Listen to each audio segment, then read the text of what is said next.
Yeah, it's great to spend this Saturday morning with you all.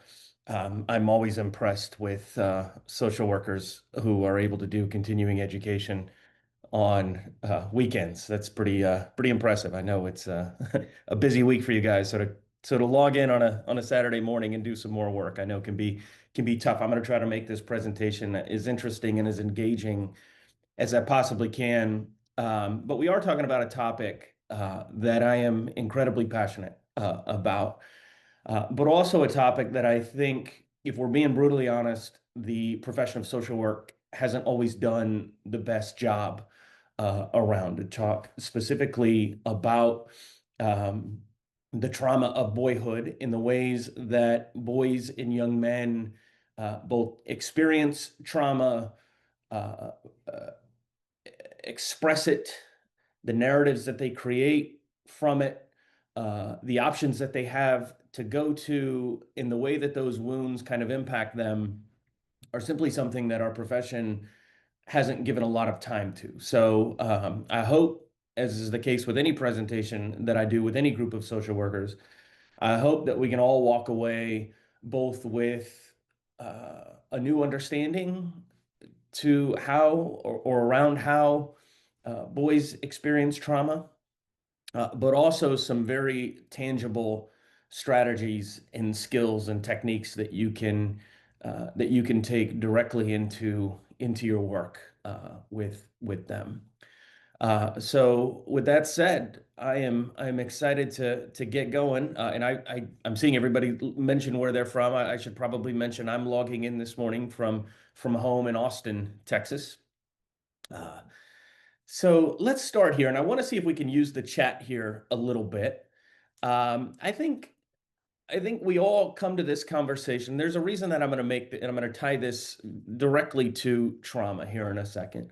But I think we all come to this conversation probably feeling that there can be some things that boys experience, or perhaps some things in our society around what we expect of boys and the pressures of boys.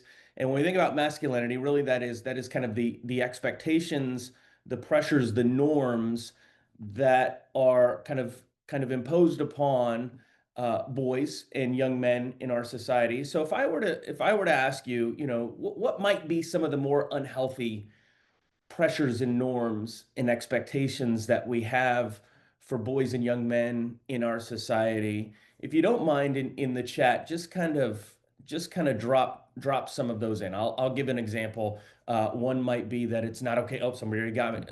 Somebody already got it. It's not okay to cry. It's only okay to show certain emotions like anger or humor.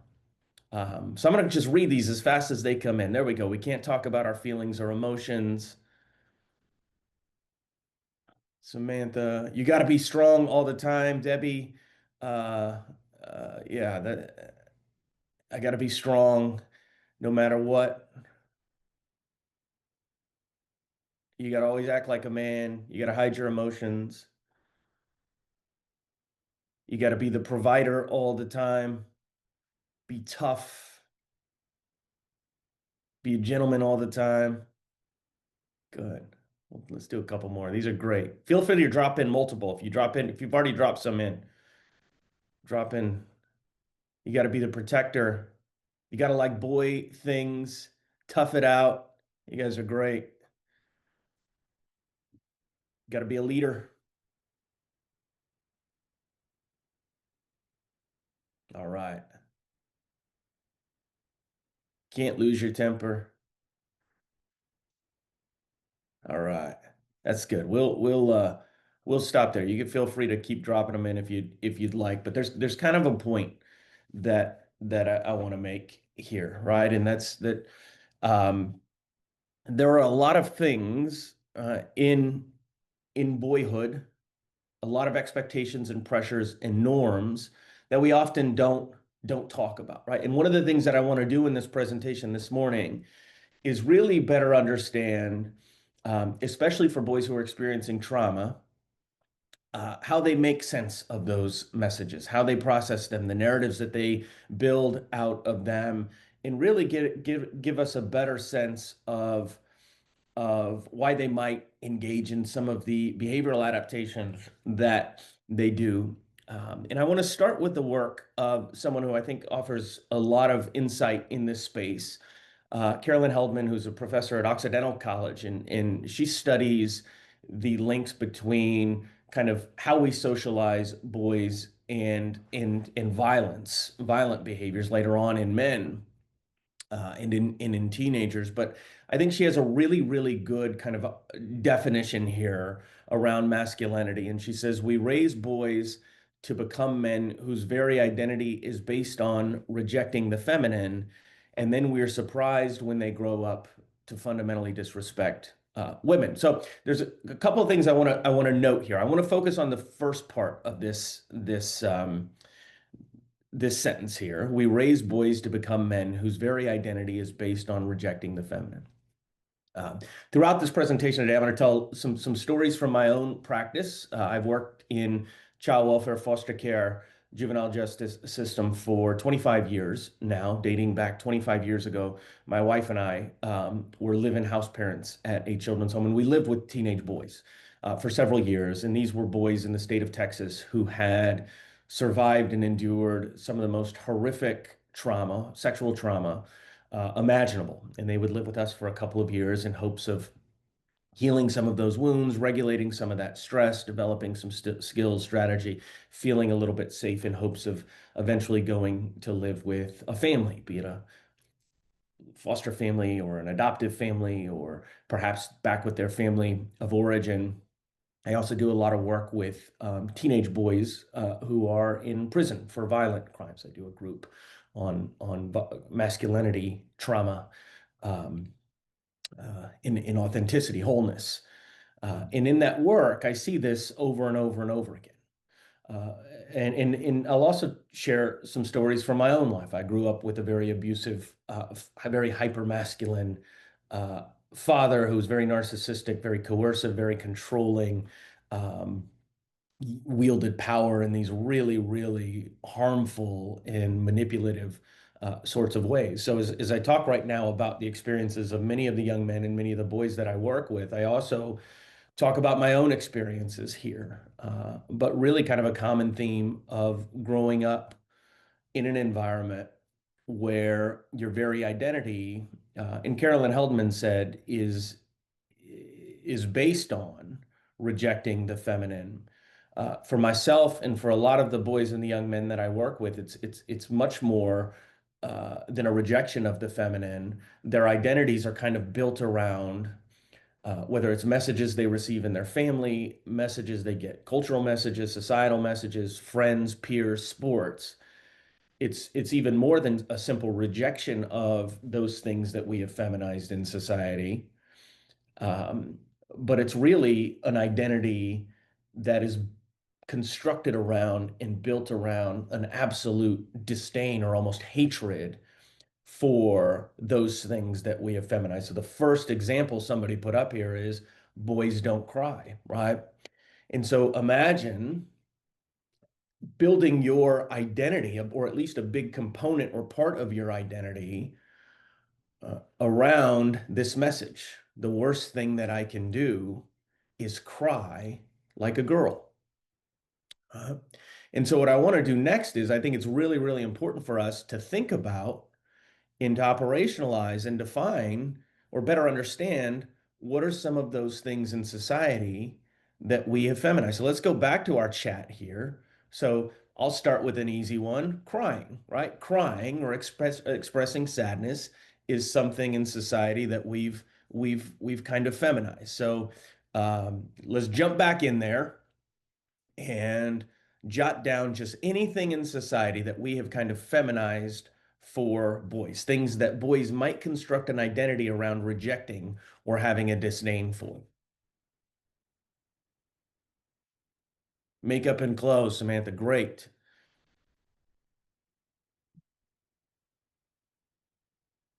Colors, pink. Anything outside of sports, good. Certain sports, certain colors. All right, let's do some more. Jump back in there. Body language, absolutely. Certain body language. My students the other day, I came into class and I had my briefcase on the front table, and my cup of coffee over here, and something else over here. And my students made a joke, Dr. McCormick, your man's spreading all over this classroom here. Uh, that was a great term. Nail polish, toys targeted, good. Asking for help, wonderful. Dolls, kitchen toys, good. Cats, manicures, okay, good, good.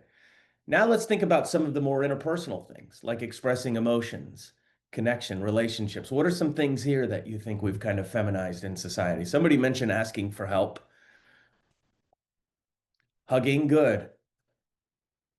Crying, good. Romance, connection, good.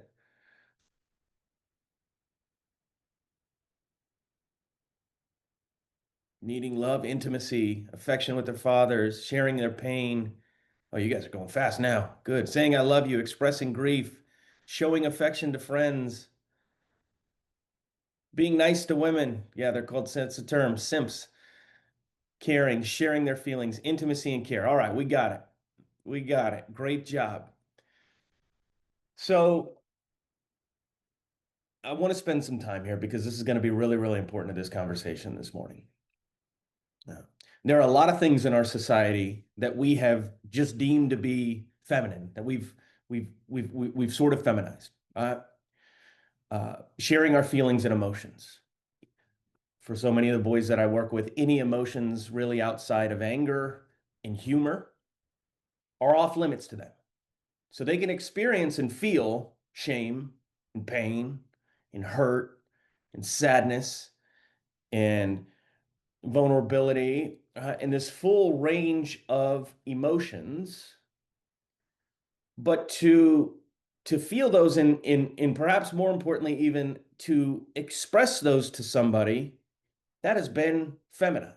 And for many of them, again, right, your identity is built around, constructed upon the idea that you reject or hate or disdain anything that is feminized. So now all of a sudden, to express those feelings of pain and shame and vulnerability and sadness and grief or whatever I've got going on is off limits to me. So what am I going to do?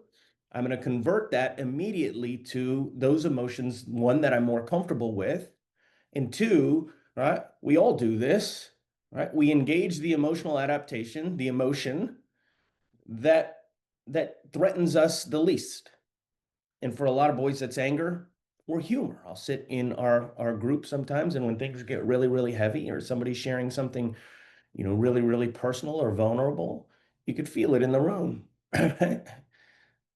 That vulnerability, right, will almost inevitably lead to somebody cracking a joke, making a funny comment. And I always ask them about it. Hey, I noticed, because I do the same thing. Right? We got real silly, really silly and funny when so-and-so started to get vulnerable. What do you guys think's going on there? And so to express my feelings and my emotions is off limits. Several of you made references to intimacy, relationships, connection, right? To feel close to somebody, whether it's a romantic partner, a parent, a friend, a peer, right? To have that intimacy, to have that closeness, relationship, that's off limits for me. That's been feminized for me. You think about experiences of empathy, nurture, caregiving. For many boys, the message is very clear. I don't do those things. I construct my identity, right? Not just rejecting those things, but staying as far away from those things as I possibly can to show them as weak. Expression. Several of you made references to how you dress or activities that you take part in, interests, passions, right?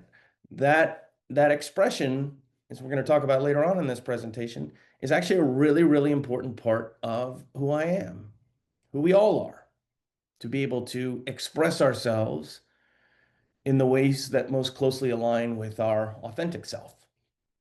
For a lot of boys, right, to dress a certain way. The one we often get that comes up in groups is in the classroom. So we have an initiative here on the university campus where I work at. Our boys who really, really want to kind of take care of themselves in terms of not self-care or dress is nice, style themselves a certain way to kind of take care of them, and they get a lot of flack for that, and so they disconnect from it. They don't do it because it's simply just not worth the social consequences for that. To ask for help if you're experiencing some pain or you're feeling out of control or you're in distress, to ask for help is off limits. Self-care, to take care of yourself in terms of your emotional, right, or even your physical health. For a lot of boys, a lot of men, those things are feminized, and therefore, without even realizing it, construct an identity around rejecting those things. And so this is going to be really, really important throughout the morning, because what I've really just kind of laid out for you is things, the things that are off limits to many boys and men: connection, intimacy, relationships, the capacity to fully experience and safely express the full range of your emotions: fear, sadness, pain, vulnerability, empathy, nurture, intimacy, connection, expression, asking for help, taking care of yourself. These are things. Now, this is a group of social workers, right? We know this very, very well.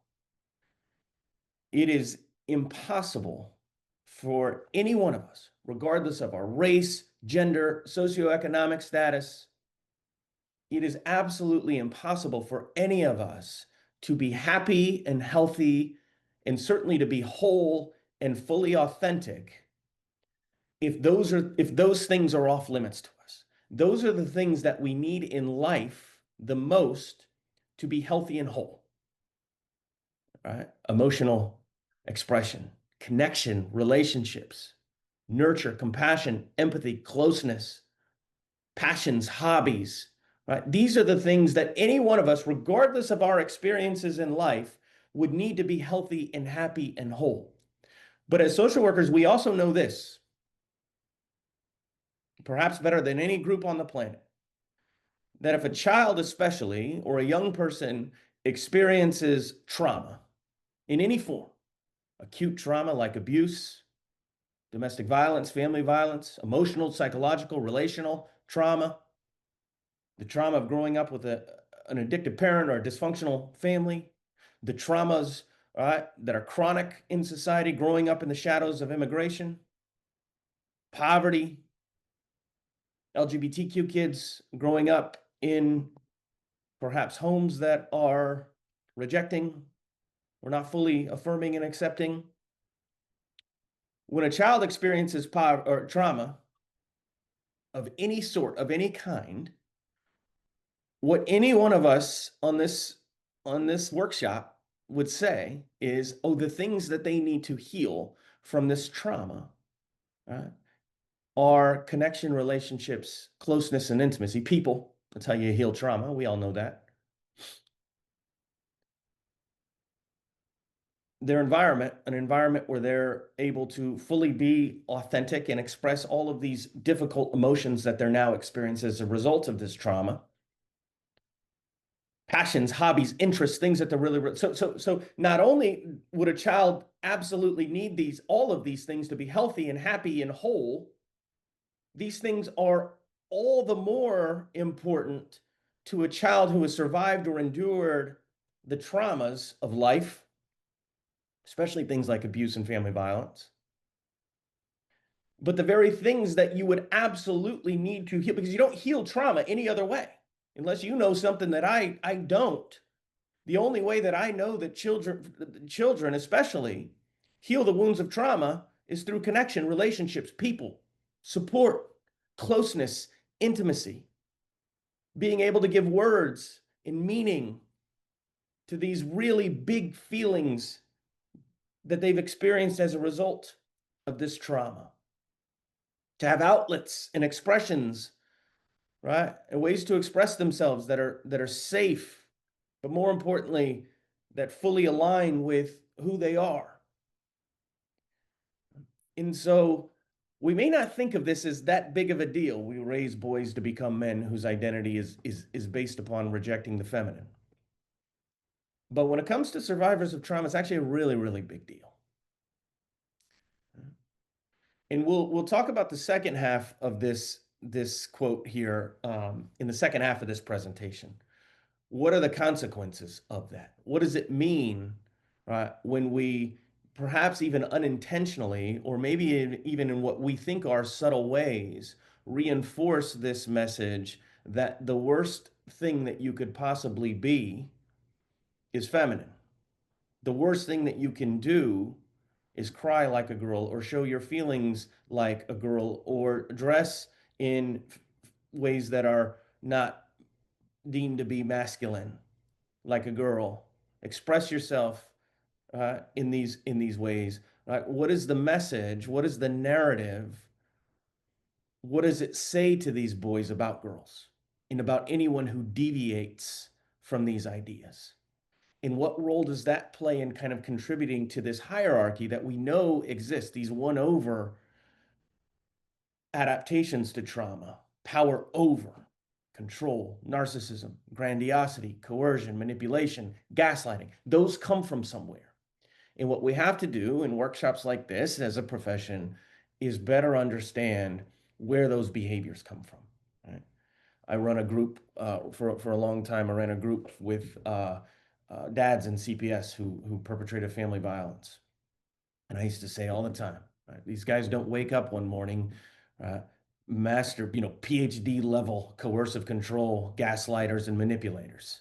This came from somewhere, right? And my job was to try to figure out what are the origins of this behavior? Where did this come from? And we'll certainly break that process down. So let's start with the basics. What is trauma? So let's go back to our chat. I'm going to keep you guys busy this morning. I'm sorry. But yeah, I know you guys thought I'm going to log on this morning and be able to wash the dishes and listen, and you can still do that. But every once in a while, you're going to go to your phone or your computer and jump in the chat. Quick, what is your definition of trauma? Negative events, an event, exposure to an event, something, some event that impacts you negatively. Okay, so that's enough. We're gonna, all right, we're gonna, an event. Okay, good. Thanks so much for jumping in there. So we oftentimes think about trauma in our society, right, as the bad events that happen to a child or to a young person, right, or anyone. If a kid experiences abuse, the trauma is the abuse. If a kid is trafficked, the trauma is the experiences of trafficking. If a kid or a young or an adult, experiences combat, the trauma is the combat that they experience. Right? We focus a lot on the event. And that's understandable. But when we think about trauma, in order to understand trauma, we have to understand that trauma is not the event. Trauma is not the bad thing that happens to a person, the bad thing that happens to a child. Right?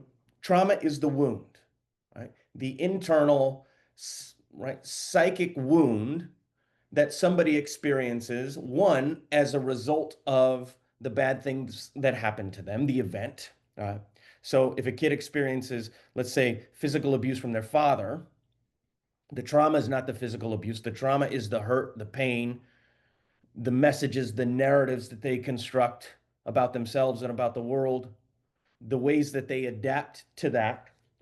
So the trauma isn't the bad things that happen to us. The trauma is what happens inside of us, both because of the bad things that do happen to us, but perhaps even more so what happens inside of us because of the good things that don't happen for us. And we're going to talk about what are the good things that don't happen for a lot of boys and a lot of young men, right? And what is the trauma that they experience? I mean, what is the wound out of that? So I'm going to give you an example. I mentioned to you guys, I grew up in a very abusive family system. My father, very abusive. He was an alcoholic. He was very coercive. He was a rager. He was a narcissist. my my trauma as a child uh, was not his rage and his anger and his manipulation. Those were the bad things that happened to me. My trauma, right, was the internal wound that I experienced, the pain and the hurt, sure, but also the narratives that I constructed about myself because of those bad things that were happening, and the ways that I adapted to that situation in order to survive, in order to get his attachment and his attention and his approval, to keep him in my life, right? So the trauma is what happens inside of us, both because of the bad things that happen to us and the good things that don't happen to us. And this becomes a really, really important distinction to make here. Because, like many of the boys that I work with and many of the young men that I work with, for me, I could never not have had those experiences. I could never not have had the experiences of growing up with this narcissistic, raging, alcoholic, incredibly mean father. I can't. I've tried to suppress that. I've tried to repress it. I've tried to minimize. I've tried all of those things, and we all do that. And we're going to talk a lot today about what boys do to not think about or acknowledge the wounds that they have. And it's all perfectly understandable. But I can't change it. I could never not have had that happen. But that's not the trauma, right? The trauma are all of those internal wounds and experiences that we have. And so you say, Adam, why is it so important to make that distinction that trauma isn't what happens to us, but what happens inside of us because of what happens to us? Is this gives us some hope. Right? We can't change the boys that we work with, the young men that we work with. We cannot change. We think about this in the context of our own lives and traumas we may have experienced. We cannot change the reality that we've had those experiences. They've happened. Uh, but we can heal those wounds, just like any other wound. I often tell this story to my students. The other night, my son, he's 17, he decides he wants to go at about 12 o'clock at night and get a Whataburger hamburger. So he jumps, we live downtown in Austin. He jumps on one of those little rental scooters, the most dangerous things imaginable, by the way. Whoever greenlit that project, I wonder. We live right a block north of a huge university campus, the University of Texas, and I'm just dodging students on those things all the time. So he decided he was going to go get a hamburger on one of those scooters, and he's changing his music while he's driving it at 12 o'clock at night. By the way, I'm in bed for all of this. I know none of this is going on. But he comes in and he wakes me up and he says, Dad, I need you to help. I fell off I fell off the scooter. And basically half of downtown Austin is in his kneecap. He's got a nasty scrape there. And I start to clean it out, and I'm cleaning it out, and I'm reminding him as I'm cleaning it out. I said, "Hey, when you were a little guy, you were about 3 years old. You were riding a scooter on our driveway. We lived in Chicago. You were driving your scooter on our driveway, and you crashed really bad, and I had to clean it out. Now, in order to clean it out, and every parent knows exactly what I'm talking about. You gotta break out the peroxide, or depending on how bad it is, maybe the iodine, alcohol, maybe if it's really really bad. But when I did this with him, uh, I I poured in a little bit of must have been peroxide or something uh, when he was 3, and he just starts crying. He has these big, he's a really tender kid, really sweet kid. He has these big, huge cheeks, and he just starts tearing up a little bit. And he says, Dad, I thought we were friends, right? It was like this huge betrayal that I would pour, right, some substance in his wound to make it hurt so much worse. But we know with a skin wound, right, or a physical wound, we have to do that. We have to clean it out. We have to tend to it. It might even burn and sting a lot to do that, but we know we have to do that. And we have to do it because we have to keep it from infecting, right, other parts of the body and spreading to other parts of the body and calcifying and doing right, all this sort of stuff. We've got to clean it out, as difficult as it is, because it's a wound, and wounds spread and they calcify and they manifest and they do all this other stuff. It's no different when we talk about right? The internal, the psychic wounds of trauma. They are a wound, and we have to understand them in the very same way. And just like that skin wound, right? If we do not tend to them, they spread, right? And and they infect and they calcify and they do all of these sorts of things, right? So trauma isn't the bad thing that happens to the boys and the young men that we're talking about today. Trauma is what happens inside of them as a result of that. And when we think about trauma too, let's remember, right? This has a lot to do with how we wire for stress. So we're talking about two types of trauma here that are both going to be equally as important in this workshop. The first one, that acute trauma, the one that we know the most about. We're wired for stress that meets a certain threshold. And that threshold might be different for all of us, but we all have a threshold for which we're wired for stress. And once an event or an experience maxes that threshold, it's just too much for our nervous system to process, that's a trauma. So here we would be talking about traumas like abuse or family violence, trafficking, right? Those forms of trauma, acute stress that clearly maxes that threshold. I'm in my university office right now. If a bear were to come barreling through that door, that's obviously going to max the threshold for stress that I'm wired for. Right? My higher order system is going to shut down my lower order system. Right? That higher order system, remember, that's the cortex, the really sophisticated, complicated part of my brain. I don't need it in that moment.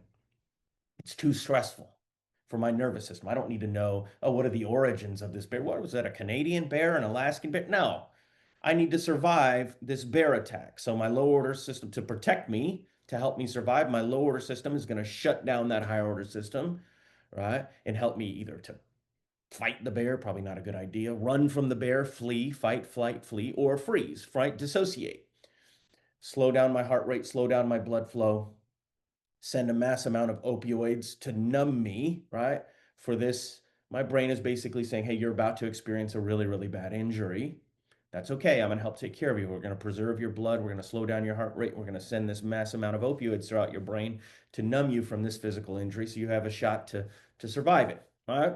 That's the fight adaptation. That's acute stress or I mean, that's the freeze adaptation. But all of those are acute stress. This is the form of trauma, especially in childhood, that we know the most about. We're only wired for stress that meets a certain threshold. And of course, many of the boys and the young men that we work with have experienced those types of traumas.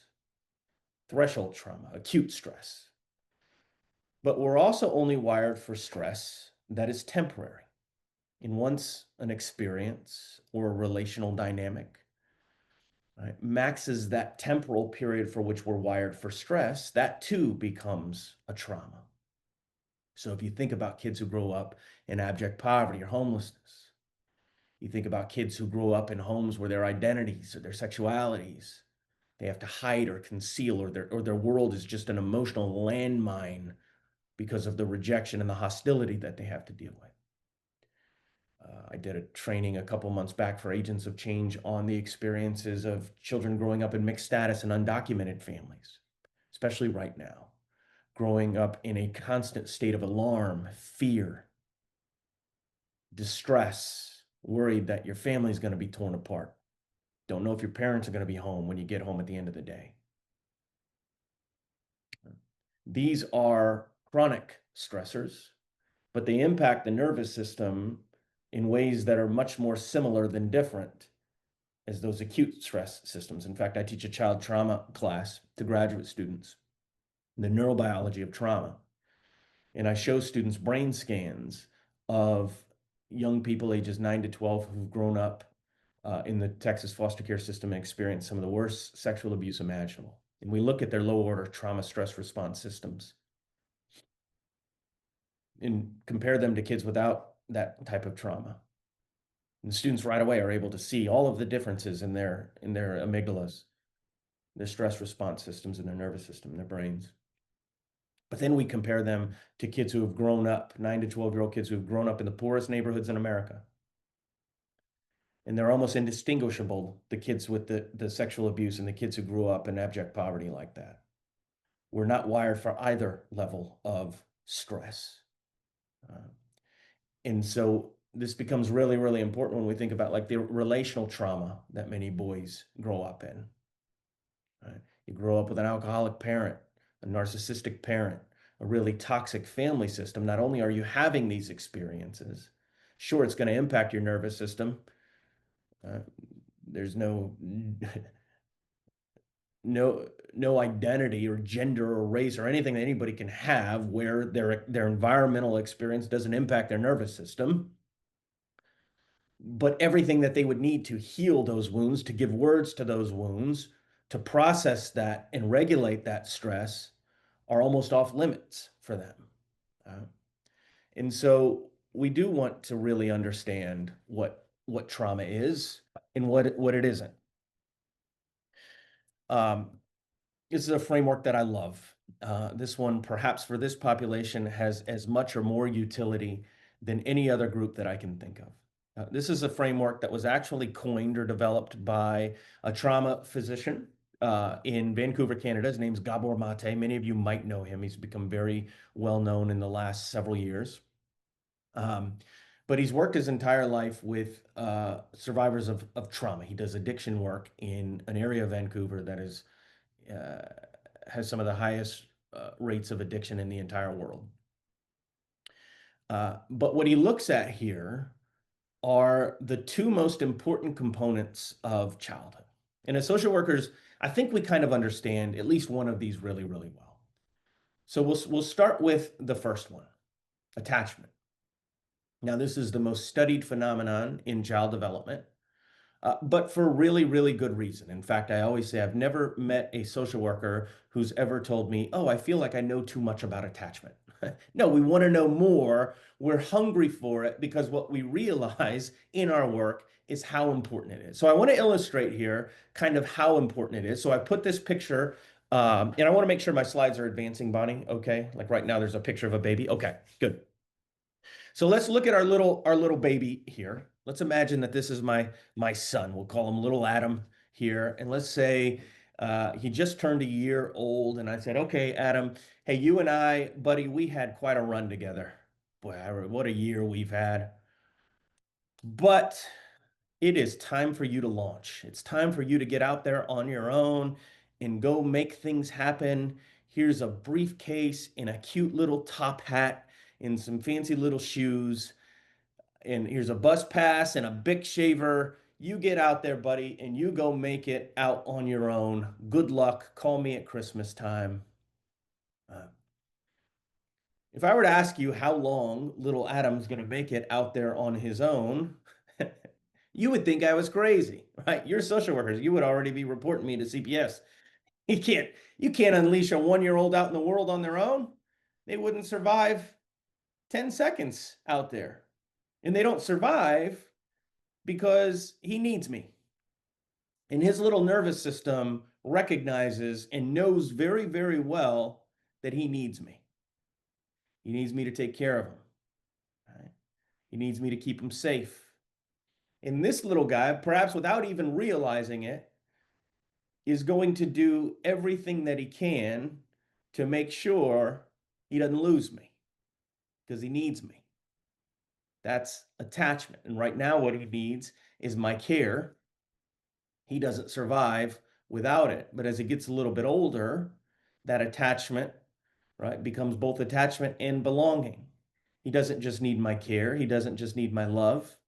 He needs my attention, my affection, my pride, my joy, my affirmation, right? Those are the components of attachment. But the reason that attachment is our strongest drive in life, and the reason that we will do anything and everything that we can to keep it to belong, first in our parent relationships, and then our peer relationships, and then our romantic relationships, and for some of us, even in our workforce relationships. This is our strongest drive in life because at one point in time, we did not survive without it. So a child is going to do everything that they can to get it, to keep it.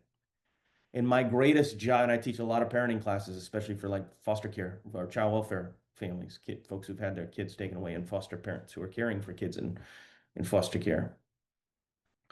The thing that I tell them, right, the most important thing that you can do as a caretaker, especially as a parent, is help a child to realize as early in their nerve and to realize it in their body, in their bones, in their nervous system, that this thing that we have, right, if this were my son, right, me sure caring for you, me sure loving you, but perhaps even more important, my pride, my attention, my joy, my affirmation, my acceptance, this thing that we have, you get it no matter what. It is a guarantee.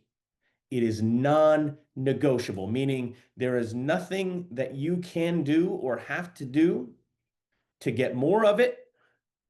And there sure as hell isn't anything that you can do to get less of it. You just get it, not because of the emotions that you express, not because of the little bit of space that you take up, not just because you're good and obedient and follow all of the rules, or you're easy to take care of, or because you have emotions that I'm comfortable with. You get it for the lone reason, the sole reason, because you are you. And you're never going to get more of it. And you sure as hell are never going to get less of it. You just get it, no matter what. That is attachment. This is our strongest drive in life, because at one point in time, our nervous systems realized, I don't survive with this. When we look go back, right, thousands of years, you think of hunter-gatherer tribes. As you become an adolescent, you don't get included in the tribe, you don't get embraced or accepted by the tribe, you die. You're left on your own, you don't survive. So that's attachment. This is the most studied phenomenon in child development for a really, really good reason. It's important. Like I said, no social worker has ever said, I've spent too much time studying attachment. No, we want to know more of it and more about it. But Mate talks a lot about another component of early childhood, and he contends, and I would agree, that can be just as important for a child in terms of their health and their development and their wellness and certainly their wholeness. And that's their authenticity, their capacity to fully embrace their full authentic self. So what is the authentic self? Let's start with some components of it. What makes up this thing that we call the authentic self? Well, first, our emotional apparatus. That's maybe one of the most important things. We have to grow up in an environment where we can safely and fully feel, recognize, and express and this is very important, full range of our emotions. If I'm scared and sad, I have to be able to feel that, to recognize that I'm scared and sad and know what that is, and to express it to somebody in a way that's safe, meaning that I know that they're going to respond to this feeling in a way that that tends to that fear and sadness that I have. Anger, vulnerability, sadness, pain, right? I have to be able to safely be able to feel, recognize, and express the full range of my emotions. For a lot of the boys that I work with, and many that you work with too, there are clearly some emotions that are off limits for them, meaning at one point in time, or perhaps even still, they realized, and their nervous systems realized, even if they didn't consciously realize this. Remember, our implicit experience is much more pervasive and powerful than our explicit ones. Implicitly, they realize, when I'm sad or scared, and I express that in the ways that I know how to express that I'm sad or scared, it doesn't get me the same response that I want. Or for some of them, maybe they're met with shame or humiliation or consequences for that. And so they have that experience and they realize, when I feel these emotions or I express them, they don't get me the same reward, often attention or affection or acceptance or safety, that other emotions do. So they convert them into the ones that are more socially acceptable for them, or the ones that are more acceptable for them and their family. Oftentimes, anger and humor. So you have all of these boys who are experiencing a ton of pain, a ton of shame, because these are the emotions, right, that we experience when we experience trauma, usually. Pain, shame, humiliation, sadness, confusion, vulnerability. We have those experiences, right? But when I express those feelings, they're met with consequences. So what do? We disconnect from those emotions. The needs are housed in our authentic self, right? What I need. This is mastered in our initial relationships with our caregivers, but this is really important throughout our life. I just wrote a book called The Unfinished Business of Childhood for an ASW Press that talks all about the traumas of social workers, the childhood traumas of social workers, and how that shows up in their work. And for so many of them, they struggle so much to express what they need, perhaps from their supervisors or their colleagues or their partners. And I help them to kind of trace it back to some of their origin experiences. We have to grow up in an environment where, hey, if little Adam here is sad, I have to have somebody who recognizes that I'm sad, that I can go to and express that. So what I need uh, is part of the authentic self and my capacity to express what I need. It's no surprise to me that several of you immediately rattled off in the chat. You can't ask for help. You can't express your needs. A lot of boys, a lot of young men struggle to do that because for many of them, those needs are deemed to be weak in many ways. So now I disconnect from my needs. As I get a little bit older, my identity, my sexuality, my personality, these are all huge components of my authentic self. And it's just as important for this little guy to grow up in an environment where his attachment is guaranteed, meaning he gets it no matter what. It's non-negotiable. It's just as important to him in his development that he grows up in an environment where he is fully invited and celebrated to be exactly the human being that he was made to be, meaning that he gets to fully embrace that authentic self, all of those feelings, emotions, identity, personality, all of those sorts of things. And that's great if he grows up in an environment where those are his realities. But for so many boys and so many young men that we work with, and perhaps for many of us ourselves, that wasn't our experience, and that isn't their experience. They grow up in environments where there is a tension, and Mate calls it, and I agree, a traumatic tension between authenticity and attachment, meaning that these boys' authentic selves, the emotions, their needs, their experiences, their expressions, their interests, their passions, threaten their attachment.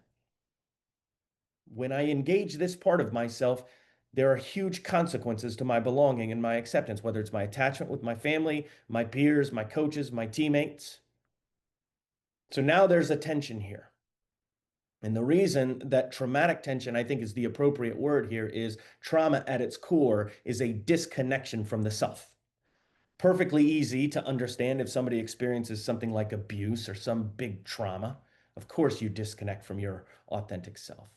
But these forms of trauma, right, of disconnections, are much more pervasive in the lives of many boys and many young men.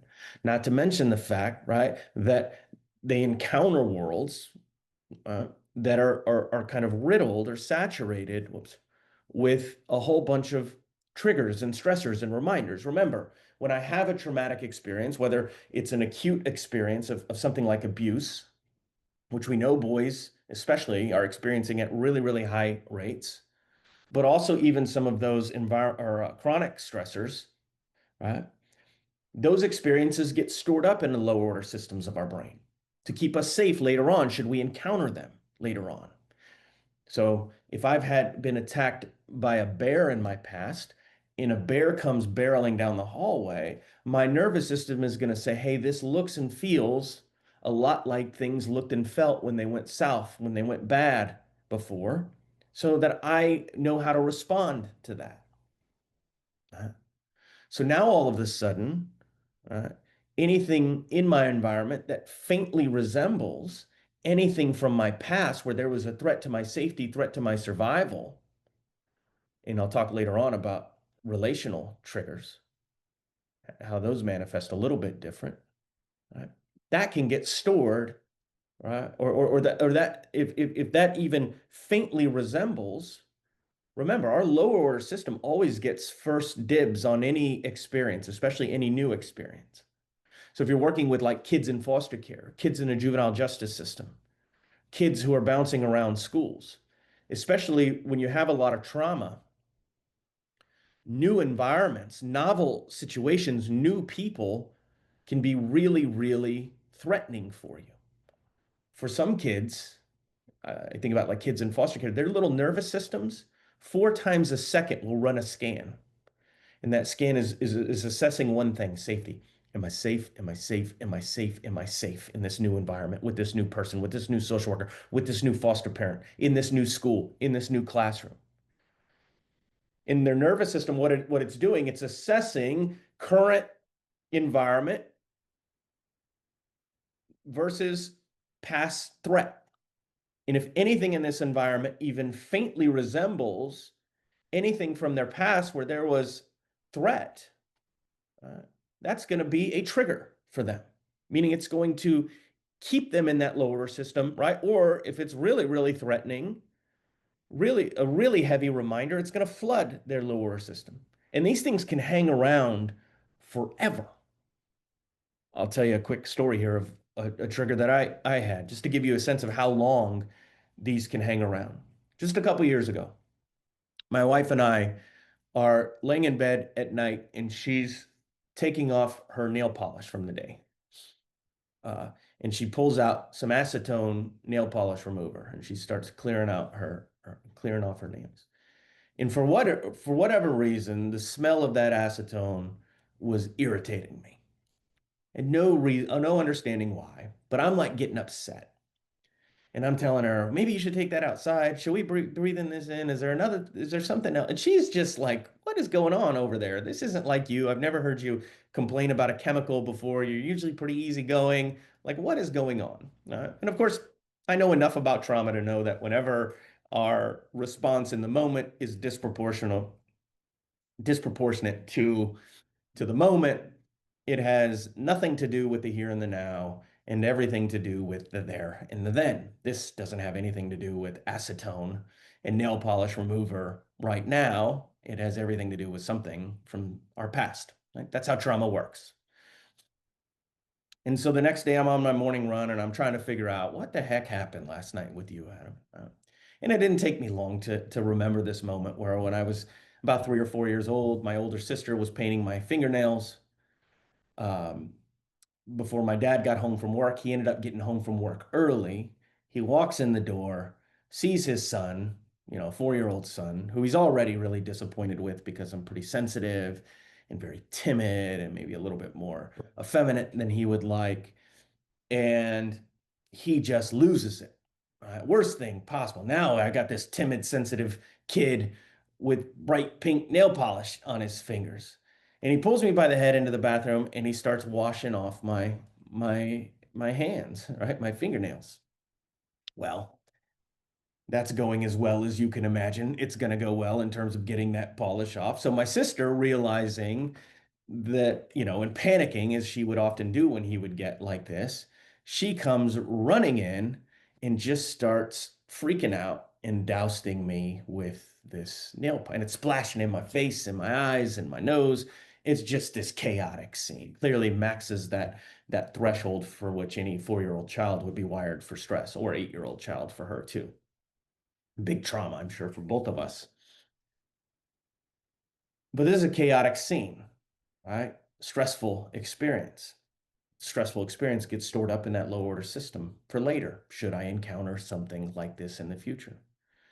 So fast forward 40 years later, I'm laying in bed at night. My wife pulls out this nail polish. There's no threat, there's no stress in my environment now, but I'm not responding to here and now. I'm responding to there and then. That's what trauma does. It's a time machine. The past becomes the present becomes the past. And often our job in working with boys and young men is realizing how much of their responses right now, especially their behavioral responses, oftentimes the ones that get them in a lot of trouble, how much of it has to do with the here and the now, how much of my energy and my intervention is going to focus on the here and the now, and how much time do I want to try to devote to better understanding what happened there and then that would explain some of these behaviors, because the past becomes the present becomes the past. And oftentimes with boys, given the nature of their behaviors, especially those fight behaviors, aggression,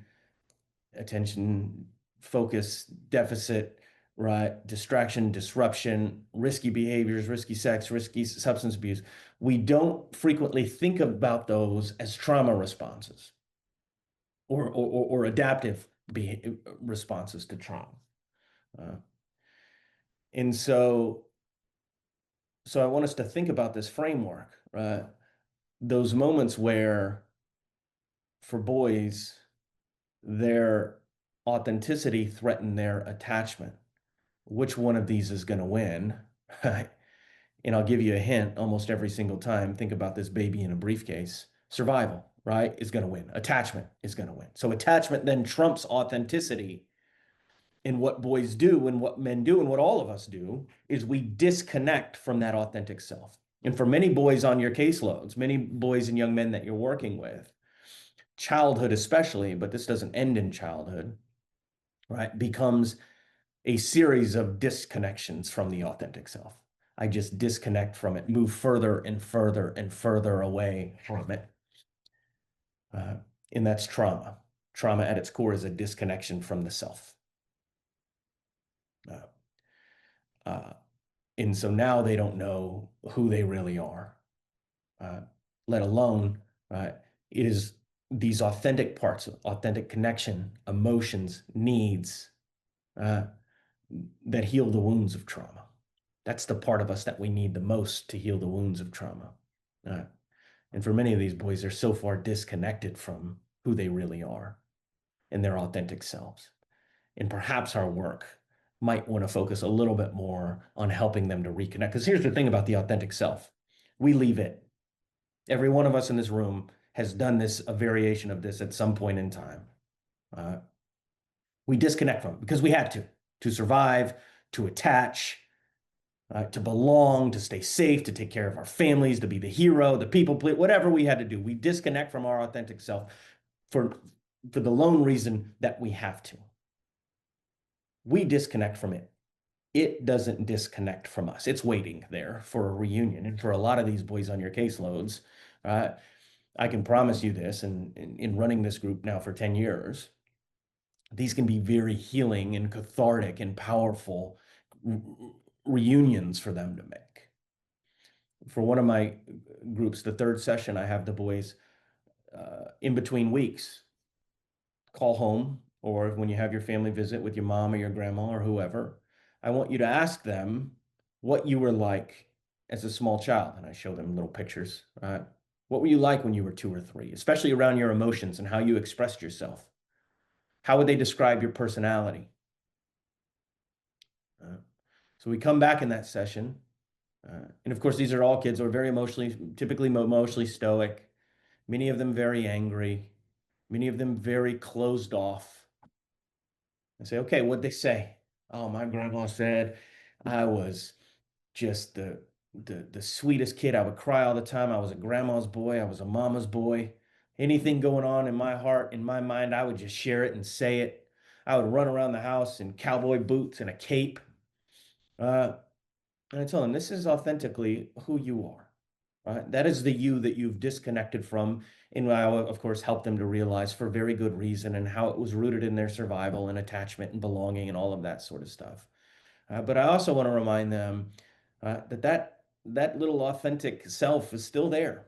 Right? We leave it because we have to. It doesn't leave us.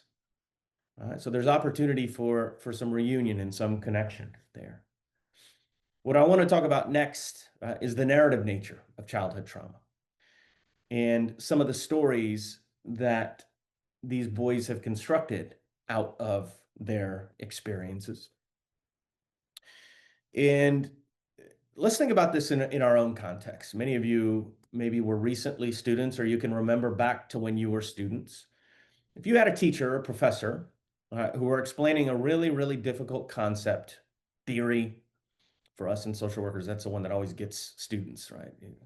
You start explaining theories in there, right? You can just see I'm losing everybody in the classroom. Whenever I do that when I'm teaching, I realize right away I got to do something to bring them back, right? Or if I know I'm teaching something really, really complicated, trauma theory or some complicated neuroscience, I gotta tell a story. And if I tell a story, if I from my life, a case from my practice, I know it's gonna resonate for them. It's gonna make sense for them. They can apply it, they can connect it, right? Even if it's really, really complicated, they're gonna make a connection here. I need to tell a story. And that's because we are narrative creatures, but especially in childhood. In childhood, we are more narrative than at any point in our life. In small children, especially, they understand the world through stories. And these are stories that they construct, right? Stories about myself, stories about my environment. I have to tell these stories in order to make my world make sense to me, my inner world, my outer world. And so they construct these stories. And often the stories that a child constructs, typically in their scariest, loneliest, most frightening or confusing, isolating moments, tend to be the ones that are the most powerful or the most pervasive in how they understand the world and the ones that they live by. And so what I want you to do is I want you to think about when a boy, right, experiences trauma, abuse, chronic stress, right? Any of the traumas, perhaps think about the boys on your caseload, the traumas that they've endured, that they've survived. Right? In those scariest, loneliest, most frightening moments, what would have been the story that they would have created around this? Where would they have been? Where would they have placed themselves in that story? How would they have made sense of that experience? How would they made sense of how they were feeling about it and how they expressed it and how they experienced it? But what's even more important to understand here is not so much the narrative nature of childhood and the stories that boys and young men tell themselves as they experience trauma. But once a child has constructed this story, once they've authored it, and again, the ones that are most pervasive, the ones that they often live by, the scripts that follow them through life are the ones that they constructed and authored in their scariest, loneliest, most frightening moments in childhood. This is really important. But once they've authored it, once they've constructed, then they do the work, the heavy lifting, and we all do this, of working like crazy to make that story true, to corroborate it, to confirm it, to make it reality. So if the story that I constructed is, I have this pain, I have this sadness, but it doesn't matter, or I can't talk about it, or if the story is, I deserve to be treated this way by my dad, this is normal, this is how boys get treated. If that's the story that I've created, or I deserve, I've done something to deserve this, if that's the story I've created, now what I'm going to do is I'm going to work like crazy to corroborate that story, to make it real, right? To structure my life in a way that this story is reality. Always recognizing that for boys especially, and this is important, I want you to remember this quote, Boys prefer the certainty of misery to the misery of uncertainty when we're talking about trauma. That I'm going to create the story uh, where I have the most control, the most power over what's going to happen, even if that's going to mean that the outcome or the consequences are devastating for me. So, to illustrate this, let me tell you a story because I know this is sounding pretty complicated right now. It's not that complicated. Let me tell you a story to bring this to life. When my wife and I used to live at the children's home, we lived with a young person. We'll call him Jack. When he was about 14 years old, and in his parents, his mom's rights were terminated, but he had a father who was trying to get him back. And it's important to realize that Jack loved his father more than you could imagine, for good reason. His dad loved him too. Dad just loved him, and Jack loved dad. The problem was, dad grew up in foster care himself. Dad had a ton of trauma and some addiction and some other adaptations to that trauma. Uh, and he was working like crazy to try to get Jack back. And I remember this was like 20 years ago, and Jack used to watch this little cartoon movie called the Finding Nemo. It was a fish movie, but the premise of the movie was there was a father who lost his son, and the father swims across the entire ocean, and he fights sharks and whales and all sorts of stuff to reunite with his son. He finds his son in the end. And Jack used to say, "That's what my dad's doing. He's fighting to get me back." And he was. But every time dad would get really, really close, and I can only imagine what stories and what narratives he was confirming, every time he would get close, something would happen. He would relapse, lose his apartment, something, and it would just kind of sabotage. Eventually, after 3 or 4 cycles of this, the judge terminates dad's rights. So Jack is just devastated. And I remember I was a brand new social worker at this time, and I had just learned about the power of, or the appropriate use of self-disclosure, when to use it, when not to use it. And I had an experience when I was 14. It was the last time I saw my dad. I couldn't see him anymore. And so I thought, hey, there's some parallels here. I don't want him to think I know what he's going through, but I also want him to know that he's not alone. So I shared that story with him a little bit, appropriate parts of it. And it was a really good healing kind of moment, I think, for both of us. I mean, not for both. I mean, a healing moment. My job's not to heal here, right? But it was healing for him, and it was an appropriate use of self-disclosure is what I'm trying to say for me. So that goes well. But fast forward a month or two, and he's in a little bit of trouble for something at school. I don't remember what. I think they found weed in his locker or something. And so I'm giving him a consequence in the group home, and he's getting angry, and he's starting to say really, really mean stuff, and it's starting to amplify. And everything he's saying is getting meaner and meaner. And I'm trying to stay pretty cool. I recognize he's angry. So he's just getting meaner and meaner and meaner. And eventually he says, with a very kind of calculated, cold look on his face, he says, "No wonder why your dad left you, right? Nobody would want you," or something like that, right? He was trying to say the meanest thing he could possibly say.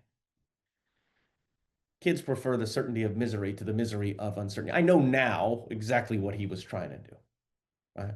He had created a story, a script in which oftentimes, right, the world made true for him that you can't count on people, that they're eventually going to give up on you. They're going to prove that you're not worthy of their love or their affection or their time or their attention. If you push hard enough, they'll prove that to you. I'm not worth. Right? I'm getting, and he and I were getting very close at that time. I'm sure that was very vulnerable, but also very scary for him. And so, preferring the certainty of misery to the misery of uncertainty, right? He's not going to sit around and wait for that to happen. If his story is his narrative, is his script, is this guy is going to prove that I am not worthy of his time and attention and his affection. This guy is going to show me, right? He's going to give up on me. You think I'm going to sit around and wait for that? I'm going to wait for him to do it on his timeline, in his way? No, I am going to gain power over this. I am going to gain control over this. If this thing is going to happen, I'm going to make sure that I'm the one that determines how this happens and when it's going to happen.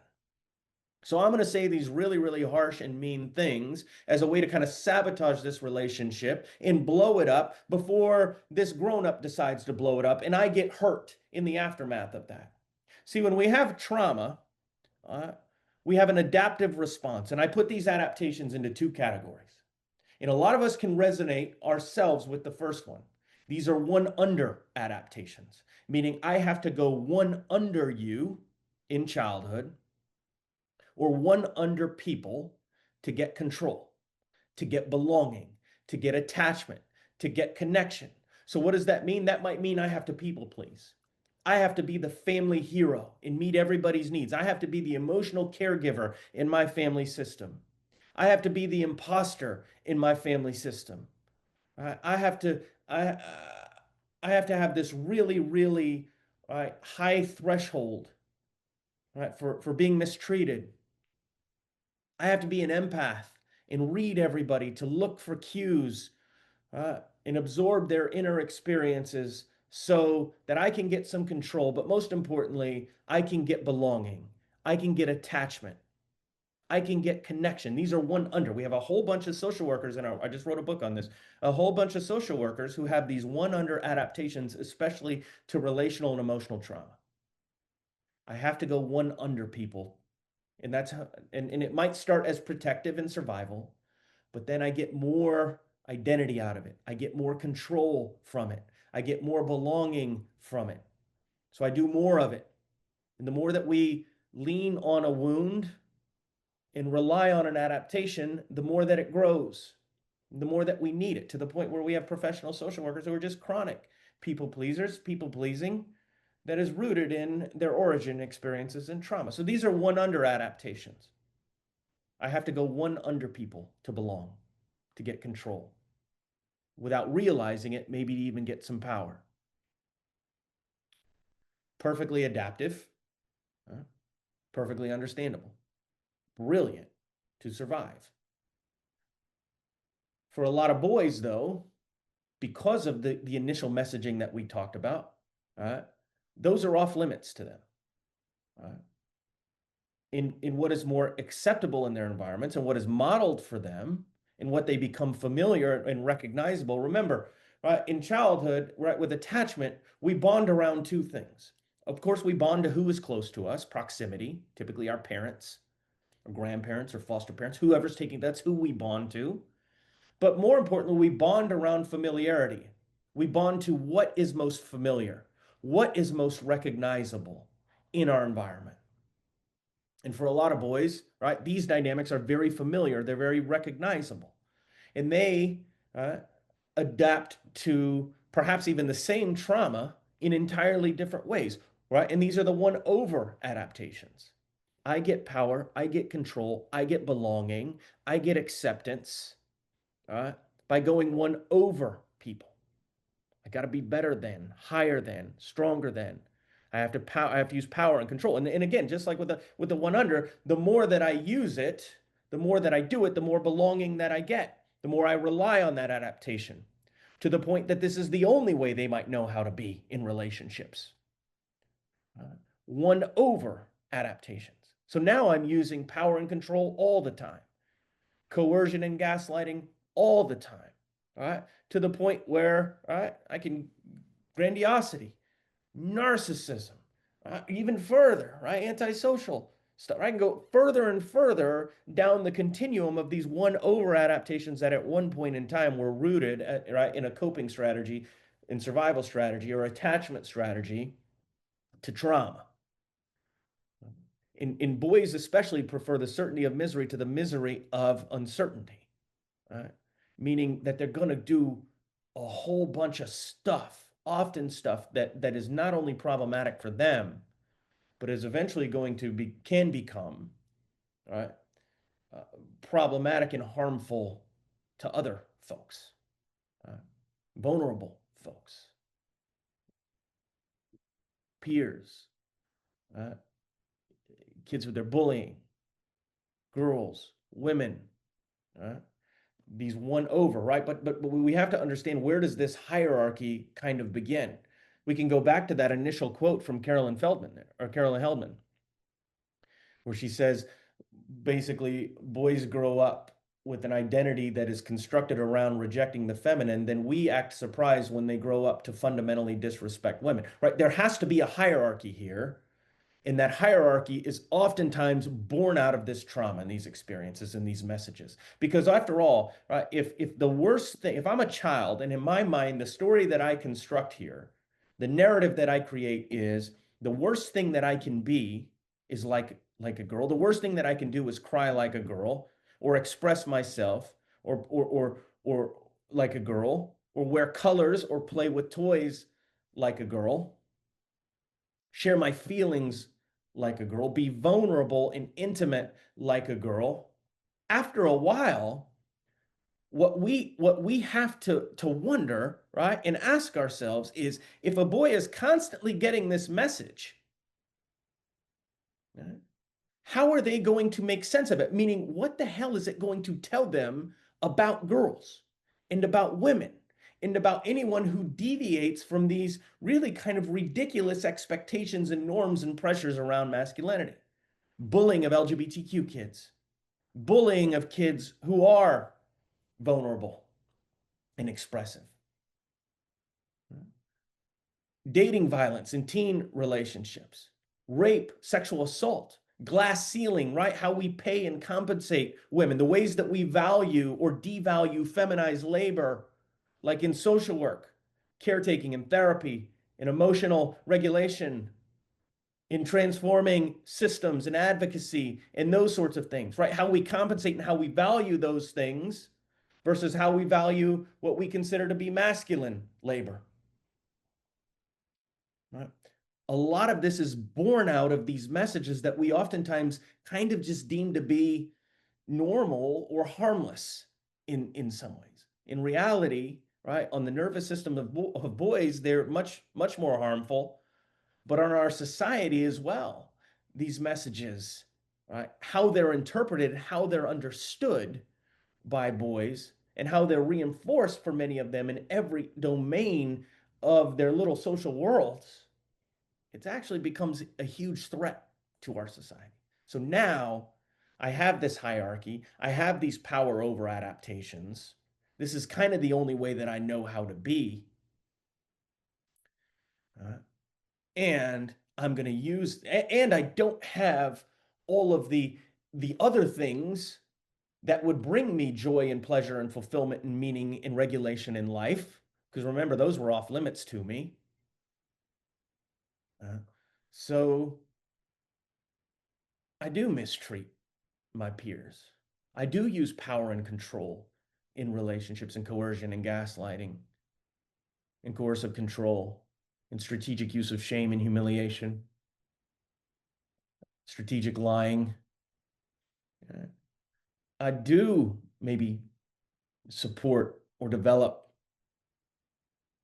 social policies aimed at really harming people who aren't like me or people who I genuinely believe I am above them, perhaps because of my gender, my race, my documentation status, my neighborhood, my zip code.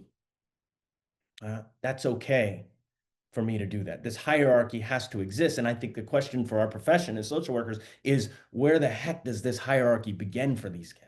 And for a lot of them, it begins before they can really walk and talk with some of these messages that they get. So that narrative nature of childhood trauma becomes really important. And there's that quote, right? That those won over adaptations. Boys prefer the certainty of misery to the misery of uncertainty. They're going to do a lot to try to gain control. But let's use this as a place to stop for our break. I'm going to stop share and go to our chat. What kind of questions are we running up against at this point? All right, I'm going to scroll back a little bit. All right, let's see. We did have one question in regards to the author's name. If you can provide that name once again. Oh, yeah, I'm going to type it in here too. Gabor Mate. Yes, thank And the you. book is called The Myth of Normal. I'm doing everybody the biggest favor this morning. Your lives are going to be changed. This book is so good. It's fantastic. I use it with my students. It's pretty, I mean, he's a heady guy. So I have to explain a lot of what he says, but the book is incredible. Somebody here says, "What were you like?" I love that question as a small child. Can Yeah, um, absolutely. You're working with teenagers, you're working with grown men. This is a wonderful place to start. I can assure you, so many of them, if not all of them, have a pretty pervasive disconnection from that authentic self. It's almost impossible for boys and young men to get through childhood without disconnecting from that. I just yesterday I had a kid. We're not supposed to say kid, a 19-year-old student, adult student, come to my office, and he was taking my child trauma class. And he said, every week in this class, I just feel like this is what I want to do. This is my calling. These are the things that I'm passionate about. But I just like, I don't feel like I can go to my friends and my parents and my girlfriend and say, I want to be a social worker, right? Like he's 19 years old and he grew up in a pretty healthy, environment, but and that's actually disconnecting from like what we do, our passions with our life, what we do with our careers are actually a really, really big deal, right? In terms of our authentic self. And here is this adult who's basically saying, I can't do this thing that I know I would love, that I know I would be really, really good at, that I know would bring me fulfillment and purpose and meaning because of these ridiculous kind of social consequences. Um, yeah. No, I love that question. I use that question in practice all the time. Two questions I use most frequently are that one. And then whenever I consult in fact, this past week I was consulting on a child trauma case. It was a foster care case, and the kid was, of course, engaging in all of these behaviors. There was a central theme to it. And I just kept asking everyone on the treatment team, just ask yourselves when you're working with this kid over and over and over again, what story is he confirming with this behavior? And it's going to tell you a lot, not about now, about then. This is the script that he's living by. I understand his environment looks fundamentally different now. Uh, and also remember too, right? We wire for the world that we're going to live in. And if I grow up in an environment that is so stressful and chaotic and impoverished, and my needs aren't met and it's overwhelming, right? My nervous system is going to quite literally activate the networks in the neural resources for me to survive in that world. So you can have kids born 2 feet apart from one another at the exact same time, who quite literally from the start, even before they're born, wire for two entirely different worlds. And so now whatever is familiar and recognizable in my early environment, uh, I gravitate towards what is familiar and what is recognizable, regardless of whether it's safe and warm or dangerous and destructive. We gravitate towards what is most familiar for us. So that question of what were you like as a child, not only does it kind of tell us maybe authentically who this young person was, but also, and I think we understand this as social workers, right? We all answer to our environment. We have a class called Human Behavior in the Social Environment. I teach that class and I tell students, like, this is the thing that sets us apart as a profession is we truly understand the ways that a client answers to their environment, meaning what are the adaptations that they develop? What are the narratives that they construct out of their environmental experiences? And by asking that simple question, Courtney, you not only do you understand, hey, what is the authentic self that we're trying to reconnect this kid with or this adult with? It also helps us to better understand, hey, what type of world did this kid wire for? And what are some things in that world that might be familiar and recognizable that they might be gravitating towards? I think about that for me, right? What was familiar and recognizable for me was I took care of my father. I would disarm him. I was his emotional caretaker. I was the family hero. I worked for social work as a social worker for 20 years before I realized, this child welfare system, this Texas foster care system, this is as familiar and recognizable for me as it is for some of these kids and some of these families in this system. Why do I feel so at home here?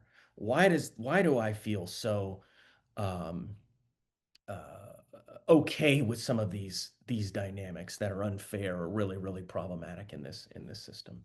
And remember, we get to do this work with ourselves too.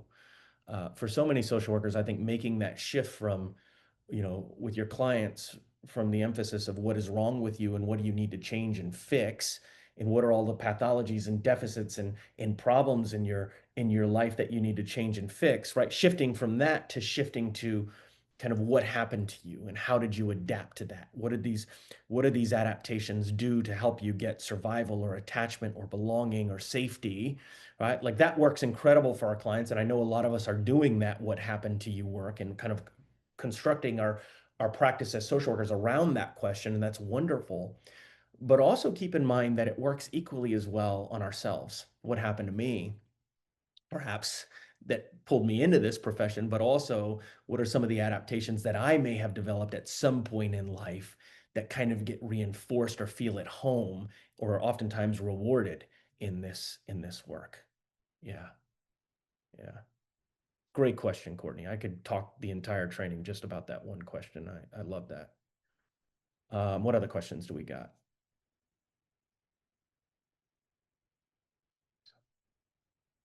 You have to call the student by their preferred name if they can provide causing someone like the email. Um, yeah, I'll read that one over the break. That looks like a really fascinating, and this, I think to be brutally honest, as social workers, to both foster and be sensitive and true to the authentic selves of our clients is becoming so much more difficult, whether we're talking about immigrant, mixed status, undocumented clients, whether we're talking about LGBTQ clients, especially trans clients, it is becoming much more difficult for us to do that. Meanwhile, our profession is under a lot of threat, right? So what we do and how we do it and who we stand up for is becoming much more difficult. So our own authenticity as a profession and perhaps our own authenticity as a professional is oftentimes under threat. We're experiencing more moral dilemmas, more moral injury, more ethical dilemmas, more of these moments where our values and our moral compass are at odds with what we're being told to do as social workers. So it's becoming increasingly more difficult for us to be authentic and true and honest in our work. I will say, I mean, I don't want to. I only say this because I think it would be a great resource for you. I did author a book that's coming out very soon called The Unfinished Business of Childhood that answers a lot of those questions for social workers. It's about there's a whole chapter on moral injury of this work and how we can develop some strategies and skills to approach that. So we talked about trauma triggers already. I'll just kind of reinforce this reminder that we don't so much remember the trauma, but we remember and relive the very adaptations that we had to use to cope with it. And so again, if I had a fight adaptation, remember with fight, freeze, or many of us have what I call the fourth F, the fix adaptation to trauma. Whichever one I engaged in the moment is always the one that was most available to me, right? Through socialization, through safety. Uh, and so sure, a lot of boys, it's going to be that fight adaptation because you're socialized to fight in the moment. So when I relive this adaptation, and remember, when I experience trauma, I relive the emotions now that I experienced then, the same emotions, those get stored up in that lower system. So if it's anger, fear, shame, sadness, that these boys are re-experiencing the same anger, fear, pain, sadness now that they experience then. And survival related emotions are going to elicit survival related behaviors. And so that's where we're going to see a lot of the aggression, the attention deficit, the risky behaviors initially. And then again, the more that I rely upon them, the more that I use them, the more that they get me belonging, identity, power, control. Um, the more that I'm going to engage them and the better that I'm going to get, or at them, or at least the more that they're going to feel like this is the only way I know how to be or to relate. We talk about how we wire for the world that we're going to live in. Um, I do want to spend a brief moment here just kind of talking about the survival value of our emotions. If we're basically saying that so many boys are just so deeply disconnected through socialization, through messaging, to disconnect from these emotions. What is it really that they're disconnecting from? What do our emotions do for us? Why, Adam, are you saying that our emotional apparatus is such an important component of our authentic self? Because they are. And so when we dull them or we disconnect from them, there are profound consequences that a boy experiences or a man can experience here. Our emotions are a compass in the world. They are what orient us to the world. They are what can safely, what we can rely upon to tell us what is safe and benign, but also perhaps more importantly, what is risky, what is dangerous, what is threatening. Uh, so if I'm disconnected from those emotions, I'm going to struggle. And it's no wonder that we see so much high risk behavior in boys, whether it's risky sex, risky substance abuse, risky driving, risky, behaviors that, get them into a lot of trouble, get them a lot of consequences, oftentimes threaten their safety and their survival. Well, your capacity to assess risk gets thrown off significantly if you're disconnected from the very thing that would help you to best assess and appraise risk in a situation. So for small kids, I remember, as a foster care worker, going to foster homes and group homes and children's home campuses, and you got these boys jumping out of windows and trees, and they got a broken arm every other week because they're engaging in really risky behaviors, and then they would become teenagers with risky sex, risky substance abuse, other risky behaviors, and their capacity, trauma too, obviously throws off our capacity to adequately assess risk and reward. Um, Trauma, creates dynamics where we tend to often overestimate risk and underestimate reward, or overestimate reward and underestimate risk in scenarios. But let's too remember that our emotions are also an indispensable part of our sensory apparatus in the way that they help us to understand who we are, right? It's our emotions that allow us to engage and to choose activities and to fully actualize and experience, right? Things in life, in relationships in life that are exciting and worthwhile and beautiful and meaningful and challenging and all of those sorts of things.